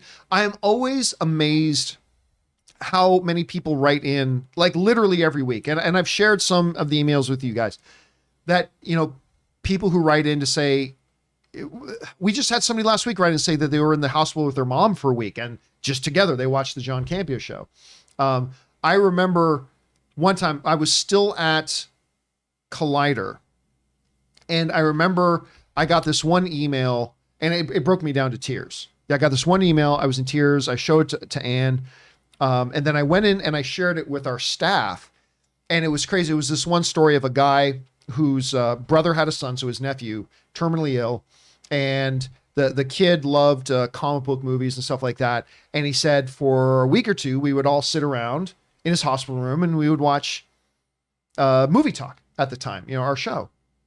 And kid passed away. They knew it was terminal. The kid passed away. And this guy just wrote in saying, I just want you to know, thanks for contributing to giving us laughing moments together and happy moments together. I lost it. Like I don't lose it often, but when I was reading that, I completely lost it. And to me, it's a testimony. People ask me why do you act like movies and these things are so important? Because they are. Mm-hmm. What storytelling is and what it does. You know what? Let me pull up something here because I shared this recently on my Twitter. I want to pull this up. It's a quote from Stan Lee, but I think about it often doing the stuff that we do. Let me see if I can bring this up here. There it is. Stan Lee said, I used to be embarrassed because I was just a comic book writer while other people were building bridges or going into medical careers. And then I began to realize entertainment is one of the most important things in people's lives. Without it, we might go off the deep end. I feel that if you're able to entertain people, you're doing a good thing. And I think the movies and the arts of storytelling and the communities that just gather together like ours to talk about it, you've heard me go off on this all the time about how vital it is, I think. And, to hear a story like yours, man, that you just shared with us about, you're in the hospital, that is amazing. That's honoring. Thank you so much for that. We're so glad you're part of our community. And thank you for sharing that, man. We appreciate that. All right. What's next? This is from Brocco Lee. Brocco Lee. In the last episode of Boba Fett, when he gets out of the tank, it is said that he is now fully healed. Do you think he will now be the badass bounty hunter going forward when he fights now that he's healed? Also, Rob, I'm in that Zevia rabbit hole. Wish me luck. Yeah. Oh, man, that's all John Campea's fault. It's an endless rabbit hole of flavor. My one thing would be about Boba Fett, though, would be this. When we saw him in The Mandalorian Season 2, he wasn't yet fully healed. And that was one of the most badass things I've ever seen on television. Him wrecking shop. Oh, yeah. And he wasn't yet healed. Now, I'm not saying the Book of Boba Fett needed to just be one long action sequence. Not at all. But the lumbering kind of thing, I don't know. Now that he's fully healed, I don't know. Maybe that means we'll get something a little bit more special. Again, it doesn't matter if you have great action if you don't have a good story. And so far, the story hasn't been all that great. He didn't even have his armor in The Mandalorian, right? He was looking for it. Yeah, so he was just beating up guys with a stick. Oh, that's right. Yeah. He hadn't got it He back was just yet. crushing guys with a stick. He was doing that sand person stuff. Yeah, with that pike stick that we see in His the walkabout flashbacks. gaffy stick. Maybe that's what he needs. Maybe he gets it back. He's already got it. Oh, shit. Yeah, so that one doesn't work. All right, let's keep going. What's next? Sean he says, hey guys, do you think Disney Plus is doing only 6 to 8 episode runs to test the streaming service water before investing more into the shows? Or do they just believe it's best? Enjoyed most of the shows, but some finales have felt rushed or crammed to me personally. I think they're just trying to keep it as inexpensive as possible, to be honest with you. They're all very expensive shows. Yeah. They are expensive shows, but yet not, in the grand scheme of things, yet not. I mean, Kevin Feige has always said he wants to put the budgets behind these shows. He doesn't want them to be cheap. That being said, every single one of these shows, you can tell these do not carry movie budgets with them. You can just tell. Now, some people will say to me, but John, the budget for this show was only so-and-so $1 million less than the budget for that movie.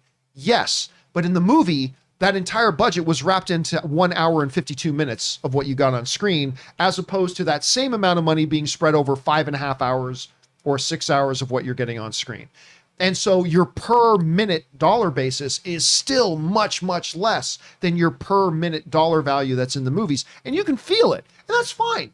You can still tell great stories. I still think WandaVision is one of the best things I've seen on television in a long time. It's great. Loki, not so much. I still liked it. Hawkeye, didn't like all that much, whatever. But I don't know. I think you can still kind of feel it. Like, I don't like, Rob, when you watch it, like, can't you just tell there's a different, like when you're watching Book of Boba Fett, you can tell this does not have a Star Wars budget. No, I mean, and I think that's one of the problems more so than The Mandalorian, the way they shoot it, the volume stages, the stagecraft. I think it's really in a way hampered Boba Fett the way it didn't hamper The Mandalorian. But yeah, I mean, look, that's not to say there's some really impressive effects work, especially like in Loki when they're on that planet that's about to be destroyed, and you're watching the meteors fall from it. It's pretty impressive, but certainly not feature film budget levels, nor should it be. Yeah, I agree. All right, we got time. Hold on. I'm hoping Apple puts a lot of money into this new Godzilla series. Oh, Please, yeah. I do too. Please, Yeah. please. Don't even waste your time if you're not going to put money into it. Dude, they gave Marty Scorsese $200 million to make Killers of the Flower Moon. I mean, a little drama. They gave him $200 million. I got a lot of faith they're going to put a lot of money. I mean, well, first of all, we should understand it's not just, it's legendary. Yep. So, but I think working with Apple, I think they're going to put a lot of money into this. And it could put up their subscriptions, like just this show. Well, so there's a lot going on. I mean, Skydance, that's basically financing Paramount's slate, is now moving over to Apple. So they're going to make stuff. That's a huge blow to Paramount.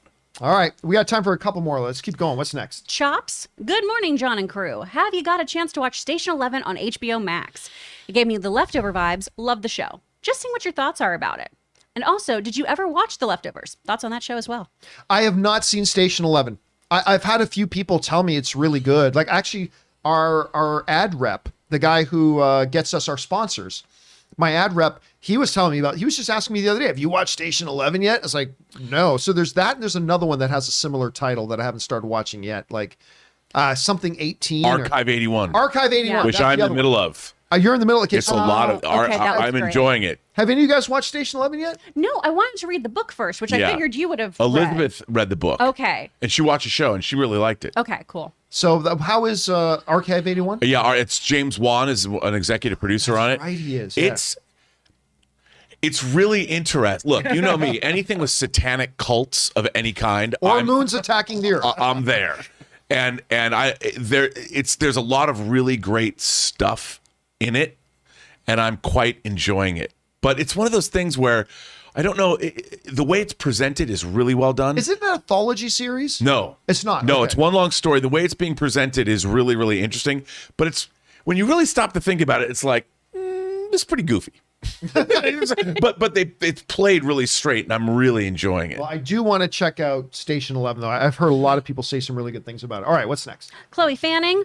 Mickey 7 kind of reminds me of Arnold Schwarzenegger's The Sixth Day, even though not many people liked The Sixth Day. I thought it was a decent film for the time. Looking forward to seeing Mickey 7. A lot of people have been comparing what we're hearing, the synopsis of Mickey 7 to Moon. Yeah. And that's a very That's the apt first thing I thought of. kind of comparison too, right? There is a little bit of Sixth Day in there as well. I'm going to admit, not one of my favorite Arnold Schwarzenegger films, Sixth Day. Fairly forgettable to me. Frankly, I haven't gone back to revisit it in a long time, so maybe if I watch it again, but not one of my favorites. You, Rob? No, but I remember there's weapons in The Sixth Day, these huge, that I thought were cool. All right, what's next? Sean Thomas, comedian. I need to mention before time has passed regarding MJ and No Way Home. She was so compassionate even when things didn't go the way they wanted it to. I loved that and wish more people were like that. Plus, Tom's acting was great in seeing that love she had. Listen, I'll tell you what.